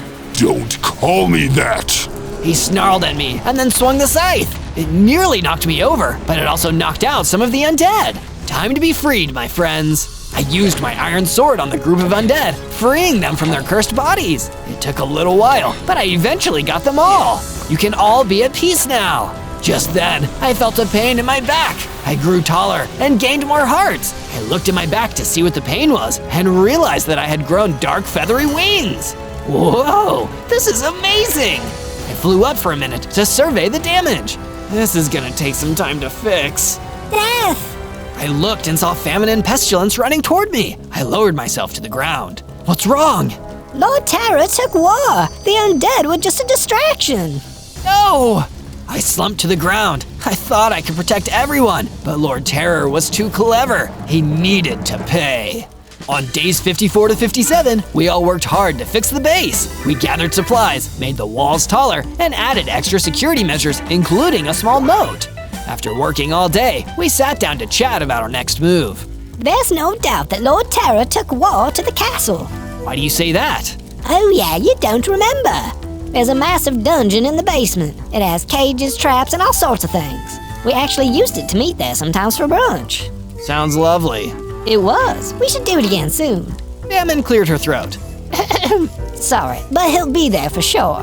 There is a back entrance where we would come in. Quicker that way. Pestilence gave me directions, and I wrote them down. I needed to find our friend before Lord Terror did something awful. But first, I needed to prepare. On days 58 to 62, I went mining for more diamonds. I needed to make some better armor and weapons for myself, since I had no idea what I might face at the castle. I wasn't having any luck, and was about to go search another cave, when I saw a glimmer just up ahead. Diamonds! I walked forward, then felt something fall on me from above. It was a huge, hairy spider, and he had brought some friends. I'm a friend, no need to hurt me. The spiders kept attacking, and I had no choice but to defend myself. Soon enough, they were all gone. Now, on to the diamonds. The deposit was actually really large, and I managed to make armor, plus a new sword and a pickaxe. Sweet! I felt just a little bit more ready to go save war. On days 63 to 66, I noticed that part of the statue had been damaged during the fight. I didn't want to finish it without war, so I just admired it with all its burns and marks. I'll save you, War. I promise. Hello, Mr. Death, sir! I looked and saw some of Amelia's rabbit friends gathering around me. You aren't going to jump on me again, are you? No, sir, we need your help. Amelia has been captured by that Lord Terror man. We don't have the strength to get her back. Could you get her back? The rabbits looked very concerned. Of course, he has my friend too. He's probably keeping them in the same place. Oh, thank you, Mr. Death, sir. I'll be back soon. In the meantime, you can wait here with my friends. They can help you. They agreed to stay while I rescued Amelia. This was going to be a little bit more difficult, but I was determined. And hey, if you like what you've seen so far, don't forget to subscribe. We love having you here with us. On days 67 to 70, I followed the directions to the back door entrance of the dungeon. It was hiding behind some trees and bushes. Good job me for thinking ahead. I entered quietly and made my way down, down, down. I didn't hear much for a while, so I thought I was in the clear. What was that? I turned a corner and saw a swarm of zombies blocking the hallway. They saw me and started ambling toward me. Get back! I used my wings to fly over them. I fired my ice blast at them from the air, freezing them solid. Peace, friends. I lowered myself in front of a door and opened it carefully. Death! It's about time you showed up. War and Amelia were stuck in cages, and I quickly broke the bars to free them. How did you know I was here? Your loyal little friends told me. They really are the best, aren't they? Sure are. Let's get out of here. On days 71 to 74, we made our way back up toward the back door. Then I noticed a lever I hadn't seen before. It was hiding behind a pillar. I wonder what this opens. Is that a wise idea? It was my house. I'm sure it'll be fine. I released the lever and a trapdoor opened. I went inside and saw a chest in a small room. There's a chest. Well, what are you waiting for? Open it! I opened it, and inside were netherite ingots, gold, diamonds, and some other ingredients for enchanting. Wow! I climbed back up and showed War. Hey, you can finally make that sword we've been talking about. Right! We continued out, following the stream of daylight. On days 75 to 78, we finally made it out. Thank goodness. I was beginning to think that Lord Terror would hold us there forever. Not so fast. Lord Terror came around the corner, scythe in hand. You dare take my witch and my strongest soldier? I am not a witch. Then I would never fight for you. We brandished our weapons as Lord Terror snarled. Why won't you just die? He swung the scythe, but I managed to dodge. I then swung my sword and hit Lord Terror. He stepped back, then swung again. He was fast, but I was an equal opponent now. I could sense his fear. No, no, no, no, no, no! He slammed the hilt of the scythe into the ground and blasted us back. Somehow, through some dark magic, he stole my potion of strength and drank it. On days 79 to 84, we all watched in horror as Lord Terror grew and grew and grew. He was enormous! Oh no! We need to go! Lord Terror laughed as I picked up my friends and flew away with them. This has to end soon, or Lord Terror is going to take over everything! On days 85 to 89, we arrived safely back at my base. Famine and pestilence came running out to greet us. Okay, you better not cry, because I'm not good at dealing with emotion. Amelia saw her rabbits, and they all jumped for joy. It seemed like things were at least a little normal for now. Death, come! We need to fix that sword of yours. War took me to upgrade my sword, and then showed me how to enchant it. Wow, this will really help, War. Thanks for everything you've done. Hey, I love conflict, but not when it involves my friends. It's the fire aspect enchantment. It'll give your sword a burning edge. This will help you to get your scythe back. How? Lord Terror doesn't always have the scythe with him. He likes to hang it up in the main corridor and just admire it. I heard him talking about it while we were captured. This is great information, War. If you can fight him off long enough to get the scythe back, that'll be the key to stopping Lord Terror for good. I agreed and went to show my friends. They oohed and awed before Famine spoke up. Come and see what Pestilence and I did with the help of the rabbits. They took me over to the statue, which now had wildflowers growing all around the base. On top was the skull, now with flowers and a touch of flames. Guys, this looks awesome. You are the Lord of Death, but we know you have a soft side. I do like flowers. I stared at it in awe. I really did have amazing friends. On days 90 to 94, I traveled back to the castle to retrieve my scythe. If I did it while Lord Terror was unaware, surely I would be able to defeat him. As I approached the castle, I decided to just hide next to one of the pillars inside the throne room and stake it out.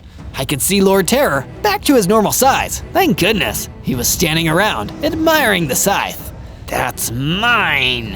I waited for a long time before he fell asleep. I quietly opened the door and snuck past him, grabbing the scythe from the wall. I expected to grow into my full form, but something was wrong. Intruder! Lord Terror started to charge at me. I brandished my new sword and smacked him backwards. He brought out another potion and drank it before charging at me. He was incredibly fast, and I could barely see him as he struck me. Oh no! My hearts were fading fast since I couldn't defend myself. I ran away, taking the scythe with me. It won't work for you, little Reaper. You are too late. I didn't know what he meant, but I flew away before he had a chance to attack me again. I need to fix whatever he did to my scythe, otherwise I'm dead meat. On days 95 to 97, I brought my scythe back to the base and had War examine it. I don't know what to tell you. It looks normal to me. Maybe Amelia will know. I took it to her and she examined it. This is my fault. Lord Terror forced me to make a binding spell. He is now bound to the scythe by an enchantment. How do I break it? I'll have to make a counterspell, but it will probably take a few days. I might even break it. Do it. She worked tirelessly trying to fix the scythe, and I did what I could to assist her. I really need this to work.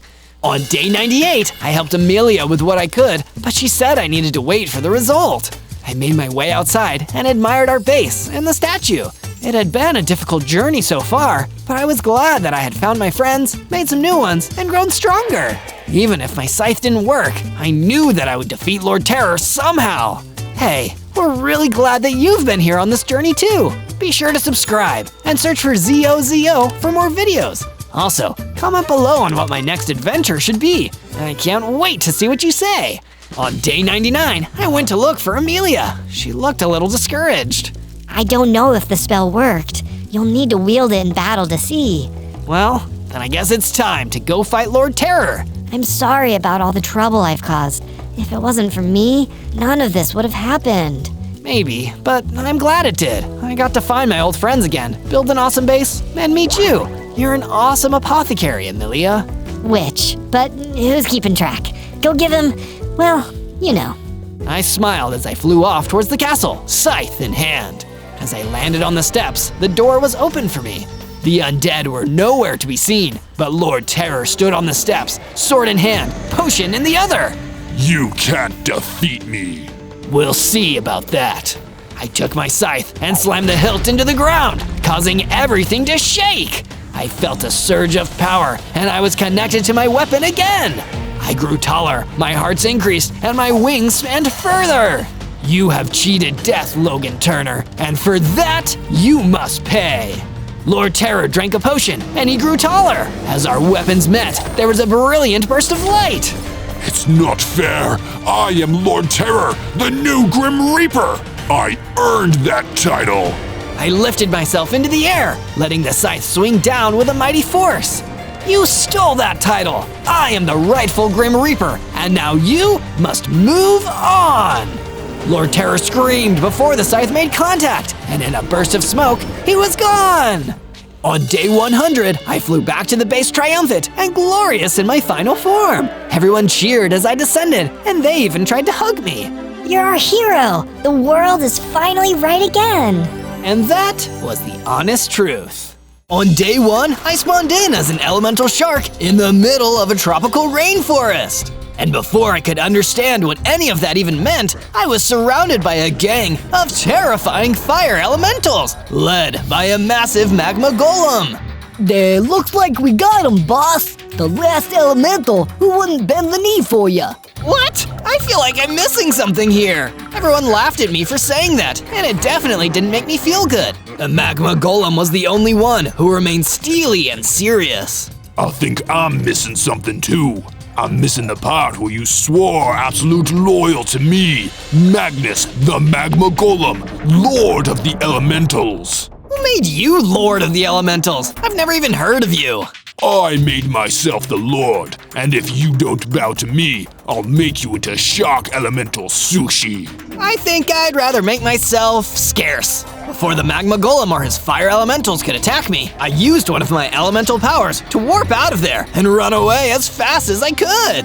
As if this day wasn't stressful enough, as I was running away, I got incredibly hungry and didn't have any food. Could this get any worse? The only food I could find in the tropical rainforest was some apples, but it was being guarded by an angry earth elemental. Would you be down to share one of those apples with me? No, these apples can only be enjoyed by servants of Magnus, Lord of the Elementals. Is there anyone around here who doesn't work for this guy?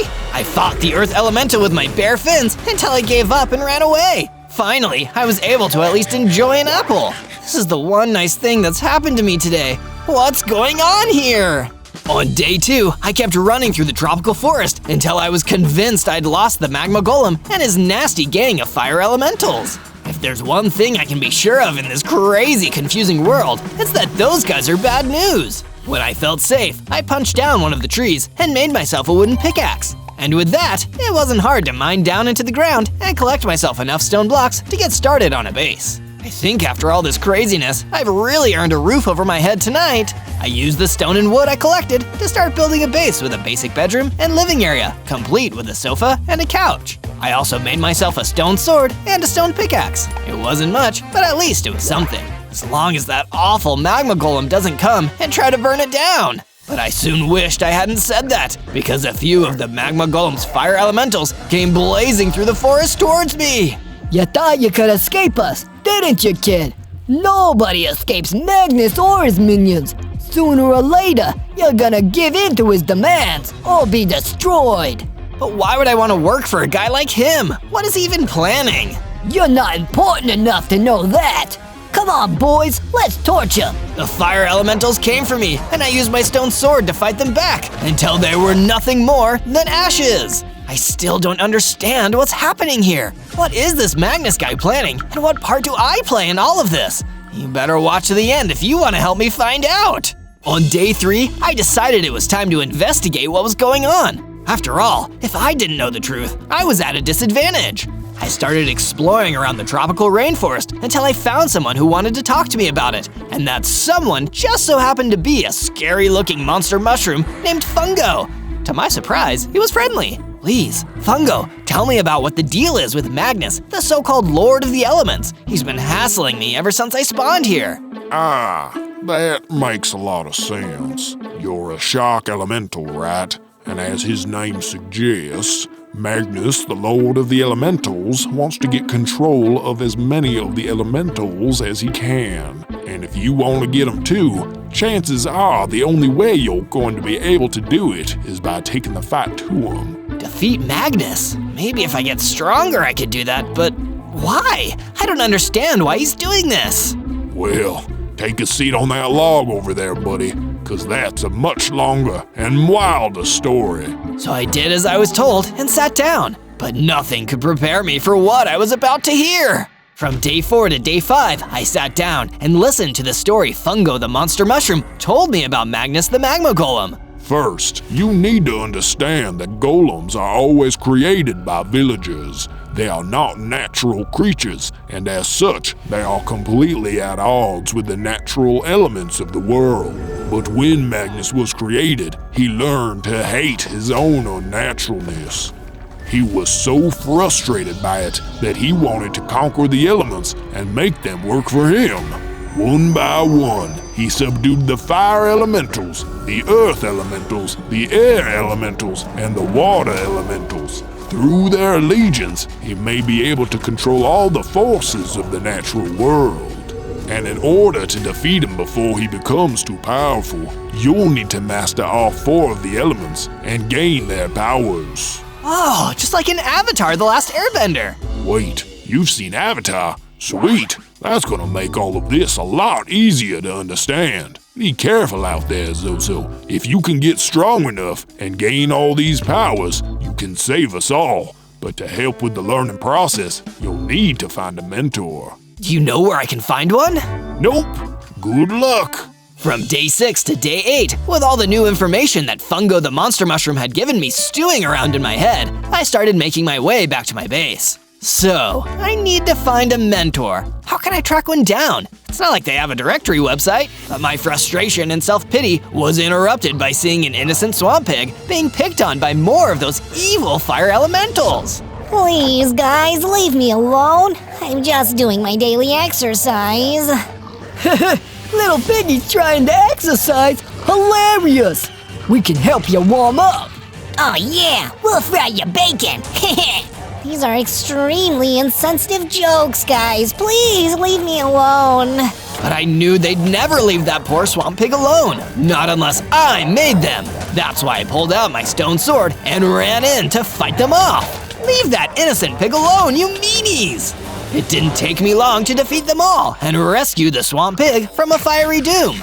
Needless to say, he was relieved. Thank you, kind stranger. I'm Sammy the swamp pig. You have done me a great kindness today, and I'll never forget it. No problem, Sammy. I'm Zozo, by the way. Say, do you have any idea where I might find a mentor? I really need one to help me save the world. Well, I did hear rumors about a great teacher who lived near water somewhere, but that's all I know. Still, I want to help you, Zozo. I really owe you one. How about you come back to my base? I could really use some allies right now. I led Sammy the Swamp Pig back into my base and started building a new room in my base for him to stay in. And make sure you keep watching until the end, because the craziest parts are yet to come. From day 9 to day 10, I found a huge underground cavern in the tropical rainforest where I could search for rare materials. The deeper and darker I descended in, the more veins of iron ore I found. I mined and collected the iron ore, and then constructed a furnace underground to smelt into iron ingots. Now it's time to make myself some awesome new equipment. I made a set of iron armor, an iron sword, and an iron pickaxe. And not a second too soon, as I heard something terrifying skittering around in the dark. I turned and saw a giant skulk scorpion crawling towards me, looking like it was ready to attack. And it turned out that it actually was! I tried to attack it with my iron sword, but it didn't seem to have much of an effect on the monster, which was as strong and fast as it was angry. In the end, I needed to use my location warping ability to zap out of there and run deeper into the darkness of the underground cavern. Can't see how this would ever end badly. From day 11 to day 12, all I could do was try to hide deeper in the underground cavern and hope that the skulk scorpion didn't find me down there. How am I gonna save the world from a powerful magma golem if I can't even defeat a nasty underground bug? Deep in the dark, my greatest enemy wasn't the skulk scorpion or even Magnus, the lord of the elementals. It was just pure boredom. So when I found a dusty old book, you can only imagine how relieved I was. I certainly never expected that this book would contain the secret to Magnus's rise to power. It was filled with strange Latin text, but then I opened the book to a section called the 3 Enforcers. It described 3 terrifying and powerful golems who worked for Magnus: the Bone Golem, the Diamond Golem, and the Bedrock Golem. These 3 golems were vital for keeping all the elementals in line, and if I was able to defeat all 3 of the Enforcer golems, Magnus's control over elementals would probably collapse. Now I know what I need to do. If I defeat the 3 Enforcers, defeating Magnus afterwards would be easy. But I was celebrating a little too loudly. Suddenly, a vicious fire salamander, a powerful underworld creature, ran towards me. He was a tough mob to defeat since he shot flames at me. He had something that looked like an organic turret protruding from his back. A truly bizarre and scary mob, but with the knowledge of what I needed to do fueling me, I was able to do it. And this gave me enough XP to level up, becoming a bigger, stronger elemental shark with 18 hearts and the ability to breathe fire. Looks like I've mastered 1 element, 3 to go. Keep watching to see what I evolve into next. From day 13 to day 15, I returned to my base, bigger and stronger than ever before. And when I was back, I saw that Sammy the Swamp Pig had made an awesome addition to the base while I was gone, a whole new floor. Whoa, Sammy, this room looks so cool. What exactly is it? Look, it's a lounge area, Zozo. You need to stay relaxed if you want to be in harmony with the 4 elements. An excellent idea, Sammy. Do you have any news on where I might be able to find the mentor I've been searching for too? I've heard of some strange activity near a pond deep in the tropical rainforest. Maybe that has something to do with it. On Sammy's advice, I ventured out deeper into the tropical rainforest until I found the pond and what looked like a crimson wizard waiting outside it. Stay back, Elemental! I will not serve your master! He fired an energy blast at me that took off a few of my hearts and prepared to fire another. Wait, you don't understand. I'm an elemental, but I don't work for Magnus. I'm trying to defeat him. I'm just looking for a mentor that will help train me to stop him. Oh, I see. Sorry about firing an energy blast at you there, old chap. You can't be too careful these days with Magnus and his minions around. It's okay, I understand. So, can you mentor me, Mr. Wizard? I'm afraid that isn't my area of expertise, but I also wish to stop the diabolical Magnus. You and I can work together to make that a reality. It never hurts to have magic on your side, I guess. Come on back to my base with me. Let's work together. Lead the way, Elemental Shark. I set off back towards my base with 1 more ally in tow. From day 16 to day 19, I returned to my base with the Crimson Wizard. Because Sammy the Swamp Pig figured I might be returning with a mentor, he'd already built a room for the Crimson Wizard. My base is practically becoming a hotel. I should start charging people. I'd be happy to pay. This room looks wonderful. Before you get too comfortable, Crimson Wizard, I need some advice. Do you have any idea where I should go next in my quest to master the elements and take on Magnus? Good question, Zozo. Personally, I would suggest the Mojave Desert. To master all the elements, you must first experience them all. That sounds like a good idea to me. Time to go. After a couple days of traveling, I'd reached the Mojave Desert and started searching around for any clues as to what I needed to do next. The last thing I expected was to run into a talking desert cat. Hey, little kitty, do you have any idea what I can do to help defeat Magnus, Lord of the Elementals? No. Magnus? You mean the magma golem? I think some of his henchmen are around here, just a little further west in this very desert. Maybe go defeat them, and I'll see whatever information I can provide afterwards. That's so convenient. Thank you, Desert Cat. From day 20 to day 22, following the cat's instructions, I went further west into the Mojave Desert. It didn't take me long to find a gang of rowdy air elementals who were just itching for a fight. Hey, look! It's that elemental shark who defied the orders of Lord Magnus. Yep, that's me, but I'm not here for you small fries. That'd be a waste of my time. Small fries? Oh, buddy, you are gonna regret saying that. They flew over to attack me, but I was ready. With my iron sword, I cut them down and defeated each one of them until I was the last one standing. Or so I thought. Turned out, one of Magnus's head enforcers, the Bone Golem, had been sneaking up behind me. I turned just as the Bone Golem hit me, taking off a shocking number of hearts. Immediately, I was fighting for my life, striking him with my iron sword, but it wasn't having any effect. He was so confident, he started throwing his own bones at me. I needed to pull out the big guns and use my elemental powers on this nasty overgrown skeleton. Fire breath, go! I breathed a powerful jet of flames onto the Bone Golem, finally defeating him. And with that, I was a third of the way to bringing down Magnus and his Empire of Evil. From day 23 to day 26, I went back to tell the Desert Cat about my success. Hey, little kitty, I found those henchmen and I kicked their butts. Wow, that's great news. Those jerks kept making crazy wind and messing up my fur. Now I can nap in peace without worrying about any air elementals bothering me. So, what can you tell me about Magnus, and how can I defeat him? Well, Magnus doesn't like to fight his own fights. He prefers to have his henchmen take care of that for him. So if you can defeat all of his elemental goons, he won't have anyone left to fight for him, and he'll have to face you himself. I guess I just need to make sure I'm strong enough when the time comes. Meow, that sounds about right. Oh, before I forget, maybe you can use this. The cat gave me a potion of power. Thanks, I can definitely use this. Glad to hear it. Now scram! It's my nap time, and I just found the perfect sunny spot.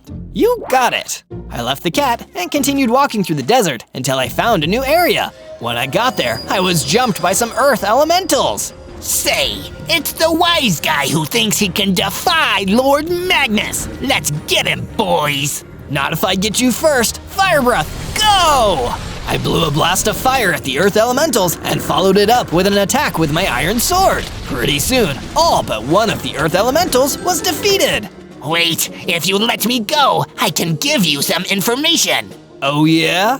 Yeah, Lord Magnus's headquarters. It's guarded by earth, air, and water elementals. Is that helpful? Yeah, get out of here. He ran away, and I took the moment of victory to drink my potion of power. When I did, I gained 24 hearts, evolving into an even bigger version of myself. And I gained the Earth ability. I can shoot an Earth charge that leaves behind a pile of dirt on the ground. Looks like I just mastered Earth. 2 down, 2 to go. From day 27 to day 31, I headed back to my base. On the way there, I passed the pond again. There was a diamond golem there, waiting for me. He attacked me, and I tried to fight back, but he was way too strong. In the end, I had to run away before he dealt me too much damage. Oh, that was a close one. I was scared he'd chase after me, but finally I made it back to my base, safe and sound. Wow, Zozo, look at you. You're so big and strong.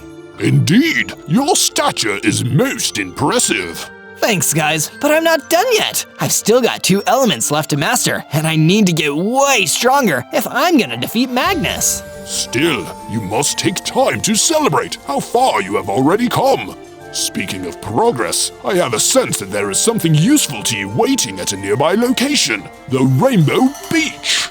Then I'd better get going and see what it is. From day 32 to day 35, I traveled to the Rainbow Beach to see what the wizard might have sensed out there. I sure wish magic would be more specific.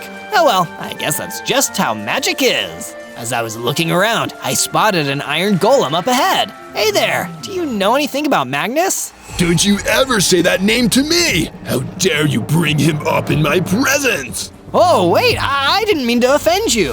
Before I could explain, he attacked me. I drew my sword and fought back, but he was really strong. Turns out though, so was I. After fighting for a while, it became pretty clear that we were evenly matched. Please, let's stop this and just talk. You're lucky I'm getting tired. Fine, talk. I get the feeling you don't like Magnus much. Don't like him? That's an understatement. We used to be best friends a long time ago. One day though, he started getting obsessed with the elements. He wanted to control them, all of them. And when I tried to argue with him, elementals think they're so great. Huh. See how great they think they are when I find a way to control every element. What's wrong with you having one specialty? All I do is iron, but you don't see me complaining.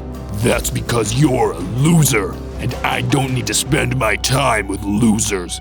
If you're not with me, you're against me. He knocked me out and left. I never saw him again. Pretty soon, I started hearing about what he was getting up to, and I realized that the friend I used to know was gone. His jealousy and hunger for power turned him into a villain. That's terrible. I'm so sorry. I'm trying to master all the elements too, but it's so I can beat him and stop him from hurting people. If that's true, then that is a noble goal. I wish you luck, Mr. Shark. Thanks. The name's Zozo. From day 36 to day 39, I traveled back to the tropical rainforest. I really need to upgrade my armor. Let's see what I can find here. If armor upgrades you do seek, then it is to me that you should speak. Who's there? And why are you rhyming? A monster mushroom jumped out from behind a tree. Sorry, when I get nervous, I talk in rhymes. I know where you can get some upgrades. Lord Magnus's base is empty right now, and there are plenty of supplies to be found in there. It's not like he deserves them. You might as well take them. Sounds good to me, but where's his base? In the swamp surrounded by lava. Do me a favor though, if you see a big mean fire elemental running with a gang of other fiery jerks, would you defeat him for me? He tried to hurt me, and I'd rather he not get a chance to try again. You got it! Thanks for the help! Following the monster mushroom's directions, I managed to make my way to the swamps and Magnus's base.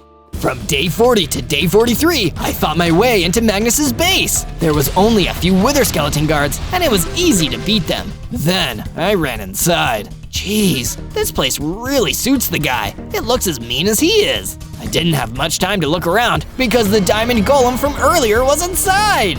Uh-oh, this guy again. I've got to do a better job this time. I started with my fire breath, then followed it up with a sword attack. It was pretty tough, and I wasn't sure if I would be able to do it. But finally, I was able to defeat him. When the diamond golem fell, he dropped a whole bunch of diamonds. This is just what I need. Now I can go back to the base and upgrade my gear. I grabbed all the diamonds. Now I've got to get out of here before Magnus gets back.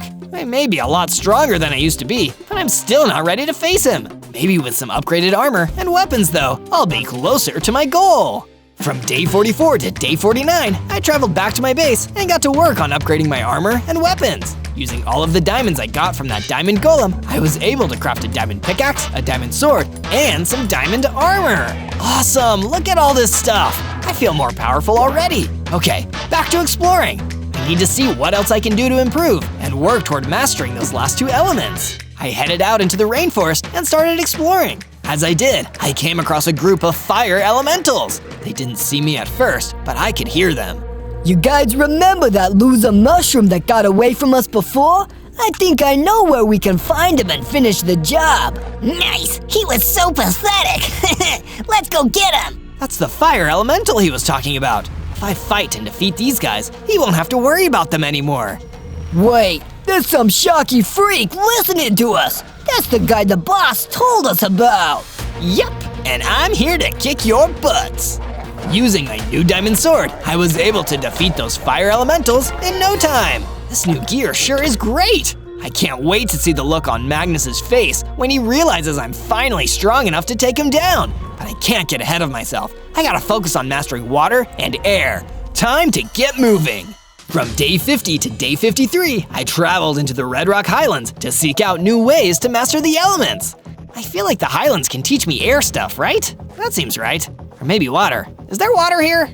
As I explored, I came across an open book lying on the ground. Inside it said, "I'm gentle enough to wash your hair, light enough to fly through the sky, strong enough to crack rocks." What am I? That doesn't make any sense. How can one thing wash hair, fly in the air, and break rocks? I don't get it. It took me a little while to think about it, but suddenly it came to me. Wait a second, it's water! That's right, Zozo. An earth elemental jumped out at me. Guess you're smarter than you look. Too bad you'll never get a chance to master water because Lord Magnus sent me to take you out. Out to dinner? No, out of this world. Oh no! I got my diamond sword ready and started swinging. I followed it up with some fire breath and the earth elemental crumbled. After the fight, I could feel myself getting bigger and stronger. I'm evolving again! As I got stronger, I gained more hearts. Now I have 35 of them. I also gained the Ice Blast ability. I can freeze enemies in place with this. I guess I finally mastered water. Only one more to go! From day 54 to day 57, I returned to my base. The Crimson Wizard had a surprise for me. He built some protective walls around the base while I was gone. As a token of appreciation for letting me stay at your home rent-free, I thought I might work on our defenses a little bit. These walls look really nice. I feel safer already. Thanks! No problem. Now I'm feeling pretty good, but I know I need to get stronger and master the fourth and final element. I need some help. I wonder if there's anyone who can mentor me. I looked around the base for ideas, but as awesome as my new friends were, none of them would be able to teach me about fighting. Wait a second, that iron golem I met before was really tough and cool. I should go ask him if he can help me. I returned to the place where I met the iron golem and sure enough, he was there. Hey, it's me, Zozo. Remember me? I do. How is your quest to master the elements and defeat Magnus going? I've got 3 out of 4 down, but I still need to get stronger. Would you train me? Train you to take down Magnus? It would be an honor. Let's get to work, Zozo. From day 58 to day 62, I started my training with the Iron Golem. He set up a wall of blocks for me. You see these blocks? Break them without touching them. I'll try my best. I used my fire breath to break the blocks. Now try to dodge my attacks. He ran at me and attacked, and I dodged. He had me do a bunch of different challenges and training exercises. I had to run up and down the beach, go out into the water and swim back, and test out all my new powers. By the time I was done, I was exhausted, but I also gained more strength. Sweet! This will help my sword hit even harder. But I haven't mastered air yet. Not yet, but you've made some great progress. I'm proud of you. Thanks for all your help. You've been a great mentor. From day 63 to day 66, I went back to my base. When I got there, I saw a group of water elementals running away from the base. What the? Oh no! They had destroyed my base and destroyed some of the walls. Zozo, help! These miscreants kidnapped the swamp pig. No! I was able to catch up with one of the water elementals and I hit him with my pile of dirt. Tell me where they took my friend or I'll hit you again. Zoinks! Don't do that! They took the pig to Lord Magnus's base. There's a prison cell attached to it. They're gonna throw him in there. And I've got to get over there too. No time to waste. I need to save my friend. I'd let the water elemental go and set off toward the Wailing Garth to rescue the swamp pig. From day 67 to day 70, I traveled to Magnus's base on a swamp pig rescue mission. When I reached the swamps, I saw a big cage in the base, and there was the swamp pig trapped inside. Don't worry, I'll get you out of there. Yeah, right. You'll have to go through us first. The water elementals closed in around me, but I had a plan. Maybe I should give you guys the cold shoulder. I fired my Ice Blast ability at the water elementals, freezing them in place. Then I used my diamond sword to take them out, one by one. The last water elemental dropped a key to the cage. Now let's get you free. I used the key to unlock the cage and let the swamp pig out. Thank you, Zozo. I knew you'd save me. What are friends for? Now let's get out of here before Magnus comes back. We ran back to the base together, and much to my surprise, when we got back, all the damage was fixed. Wow, who did this? I did. I also added some guard towers so we can see threats coming if any more of Magnus's henchmen decide to attack us again. Awesome, thank you so much. From day 71 to day 74, I wasn't sure what to do next. Can I learn about how to master air? I just don't know. Wait a second, there was that Skulk Scorpion I couldn't fight before. I bet I could beat him now. Maybe then I'll figure out what to do next. With my new plan to fight the Skulk Scorpion, I headed down into the underground cavern. Hello, Mr. Scorpion, are you down here still? Sure enough, there it was! The scorpion ran at me and tried to sting me with its stinger, but I fought back with a fire breath and my sword. Then I used my ice blast to freeze it and follow up with the sword to finish it off. I did it! I did it! Hey, look at this! There was a book on the ground. The Book of Exposition. What's it say? The answers you seek lie deeper in the cavern, but there you must face the bedrock golem. Well, who am I to argue with a random book? Let's go! From day 75 to day 78, I followed the instructions from the Book of Exposition and headed deeper into the underground cavern. There, I saw a group of earth elementals and a big bedrock golem behind them. Before I could say anything or attack, the earth elementals spotted me. I've had enough of this clown. Why don't you just give up already? Because what Magnus is doing is wrong, and I can't just stand by and let him get away with it. Okay, then don't stand by. Just stand. Die.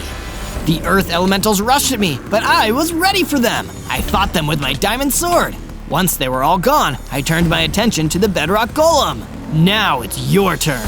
He was much tougher than the earth elementals. In fact, he was tougher than anyone else I had fought so far. I had to use all of my special abilities to knock him down and out of his misery. That was a relief, and good, because I felt myself evolving again. My hearts increased to 80, and I gained the ability Whirlwind Attack.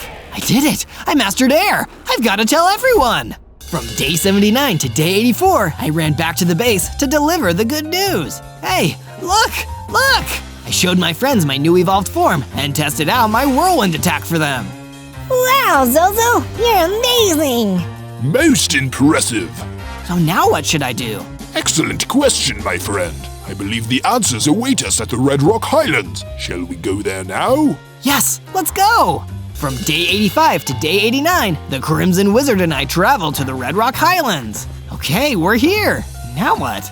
Let me see. I had hoped the Highlands would reveal the truth to me when we arrived, but it remains unclear. Perhaps we should see if we can acquire any additional items that might allow you to upgrade your gear? Sure, why not? Together, we searched the area for cool items. I found some more diamonds and gathered them up.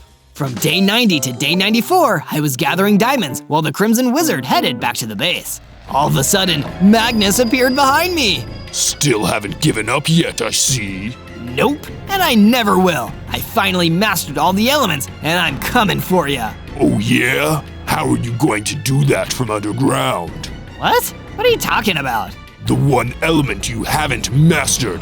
The element of surprise. Magnus hit me hard, knocking my diamonds out of my hands. Then he got me again, knocking me out cold. When I woke up, I was in an underground chamber. Oh no, I'm trapped in here. What should I do? Wait a second, Magnus didn't count on me still having this iron pickaxe. I'll use it to tunnel out of here. I wasn't sure how long I'd been out, so I had to work fast and make up for lost time. I dug faster than I'd ever dug before, until I broke through to the surface. Nice try, Magnus, but you can't get rid of me that easily. From day 95 to day 97, I started making my way back to my base. On the way, I was ambushed by a group of earth elementals.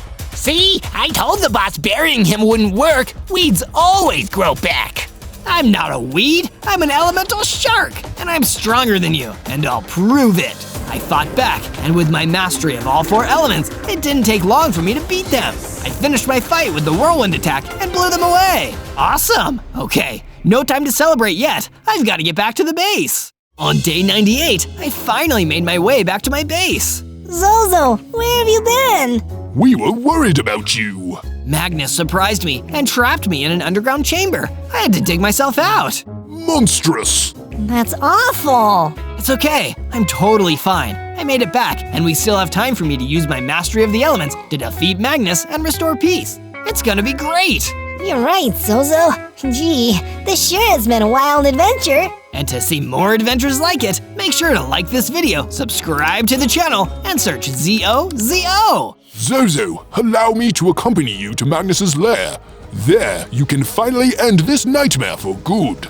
On day 99, the Crimson Wizard walked with me all the way to the swamps and Magnus's base. He couldn't come with me, but I didn't want him to. It was important for me to face Magnus on my own. There, outside the base, were earth elementals, air elementals, and water elementals guarding it. I was pretty nervous at first because there were loads of them and they all attacked me. But I knew I could do it. I fought my way through the elemental guards, freezing them with my ice blast, burning them with my fire breath, and blowing them away with my whirlwind attack. It took a while to get through all of them, but in the end, I managed. Phew, all that fighting made me hungry. Magnus must be anticipating me because he really did gather all the remaining elementals to guard his base. Now, let me find him.